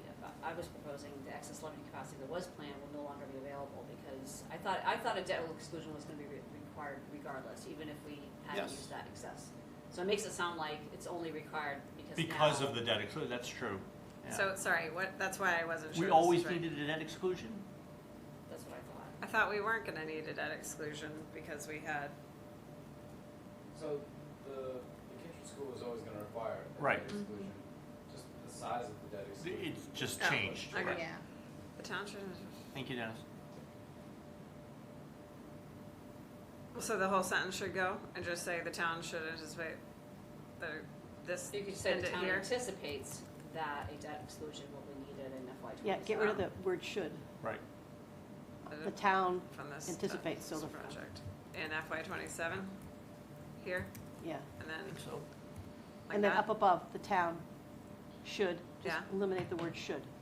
The town anticipates. Oh. But I don't think it's really tied to the '26 budget, it's required regardless, so. Right. I would just take out that. Yeah, that, take out Just that remove it qual- completely. qualifier. I agree with Nancy. Wait, what, the whole sentence or No, what? no, just that if the 26 recommended Recommended. budget Oh, passes. It's that, the A debt town exclusion. anticipates that, a debt there you go. Perfect. Yep. That works for me. Yeah, that's good. Okay. I actually didn't do So anything I with looked these at enterprise that funds. plot, and there's like no change. Yeah, it's I don't almost think like, we need almost like a sentence. Water and sewer continue to be revolving funds Yeah, that, I would. that fund themselves, Perfect. period. I mean, I don't, do we need I like to? Yes. that, There was very no- simple. All right. All right, so we're all in agreement with the spirit of those sections? Yeah. Okay. All right, good. So here's my thoughts, and I checked with Chris to make sure I'm not crazy, but that doesn't mean I'm still not. Over the next week, we gotta get this thing done. I think we have to appoint 3 or 4 people who we're going to trust to get this done. I don't like to volunteer people, but I think Regina and Brianna are 2 of those folks. And like, even you can help her on the side, right? But I mean, I think we need a committee of 3 or 4 people here that's just gonna do this and get it like to me or whatever, so that I can look it over and get it in. Like, I just, Well, you're the fourth person, so that might be it. I mean, I'm like, no, I think I would propose Regina, Brianna, and Nancy. But again, I don't want to imposition people. I don't like to volunteer people. But, I mean, Regina, you've already written a huge chunk of this, so I hate to ask more of you, but you've got a handle on all of this. Brianna, I think we need you to be part of this. And I'd like to get somebody else. yeah, and Eva she definitely has the clue. Yeah. Eva's great. I mean, if you're willing What's to up do to it. you? I'm not gonna volunteer you. Okay. So if as a committee, can we ensure that the 3 of them take, now we've all agreed that this is the tone, tenor, messaging. You guys mash it all together. I'm happy to add in a intro and conclusion. And then, And I will help you edit too. I mean, as usual, it's just like another set of eyes to go like, Yeah. oh, duplicate word, or, that stuff. That's usually I at the mean, very end, that's the last is that- editing piece. guys, I don't want to ask too much, but I mean, I just feel, It's done, move on. Yeah. It's I mean, okay. everybody's comfortable. Donovan, we have to do it. We I mean, gotta I do don't it. think we have another choice. No, No, we gotta by Monday, get it done. so. Okay. So when do you need to see, you and Chris need to see the final draft? Monday's fine by me. Okay. Wait, I are like- you gonna write an intro? Yeah, That's- I can do that. I can get it to you this week. I can get it to you tomorrow. Yeah, I was gonna say, if everybody can try to have me whatever they Yeah. need to get me by tomorrow Yeah. afternoon, I'll start working on it tomorrow night, and then I'll polish it up on Friday. Perfect. So I should send the one remaining FAQ to the three of you, or just Brianna? Just Brianna, just send it to Brianna. Okay. So Brianna, I just shared this with you. Thank you. Okay, So so if he- you're gonna, if you take this stuff and put it into that format, Yeah. then over the weekend, I can look at it and help Yeah. you, Yeah. like, Yeah. say, oh, why don't we move this here, Yeah. put Yeah. a graphic Exactly. there, And you do can, when whatever. I send it to you, and I can show you really quick too. You I can know how to actually use like put in Canvas, so I comments can, and okay. yeah. Perfect. And then just finalize it, and then Chris and I'll take a look, and then we can be done. Is everybody comfortable with that? Yeah. See. Okay. I know I'm asking a lot of some folks, and I genuinely feel bad, Such a beast. but I It's the don't way we have see to another operate. way we did to Yeah, do you it. really don't either, it's kind It's of. gotta be a better ways, like it seems so archaic. Well, that we- what's really, So, look, in the past, that's why we all did it in a section, and then you give it to me, to me, Chris does it for Yeah. tenths, and then I put it all together, and, you know what I mean? Yeah. It's not the best way to do it. but it was like the only way, when you get every Yeah. pieces from disparate places, I would just look at it and like, okay, so everybody, it's all the same font, boom, one thing, you know, I Yeah. mean, and like, you Yeah. know, it's like this, and then you square it up, and everything is, that's. I would so encourage, That's why we did it you know, like that. the next person to figure out a better way to do it, quite frankly. I don't know, because we're on the line of, this is, you know, of inappropriateness, but I think we're doing okay. Yeah, no, I don't think we're on the line. No, We're not- I don't We're either. not, I will say, I think we're setting a precedent here, and I'm not saying it's necessarily a bad thing, but given that the format's changed so dramatically, it's kind of setting a precedent for the future that's always gonna be kind of fancy like this, yeah. so. Oh, Hopefully Brianna, we're you not better in not. I'm like, I'm done. I'm just saying, I'm just saying, That's it's, That's for another committee to. We know to- what your skill set is years now. to do. One we can always could- argue that this year has been It's like, an anomaly. different Yeah, than it's mo- an than most, anomaly so- year, Yeah. for sure. Good call. So it We deserves a little also- bit of fanciness. yeah. The other For thing sure. we could do, if that's a concern, honestly, it didn't waste any time. I can take this stuff and just put it in a PowerPoint for you to present. If we Yep. want to just keep the letter and just use the visuals in a PowerPoint. No, form. no. No, I We're think- down I to think half. that's- Let's Okay. do this. Well, Yeah. just, you know, for the future, something to think about, I suggest Yeah. now, in the future, what we could do is only do the PowerPoint, and just put that in the warrant letter, and then what Yeah, people are that is the seeing in the warrant warrant letter matches what's being That's a- presented, that's a and good it's call. more. I visuals actually and really less like But that. it's for Yeah, I those really that like, actually wanna- like that really, I idea. really like that a lot. I And mean, then we're not doing two different Yeah. documents. Yes. We could just do that. Well, yeah. Yeah, like that.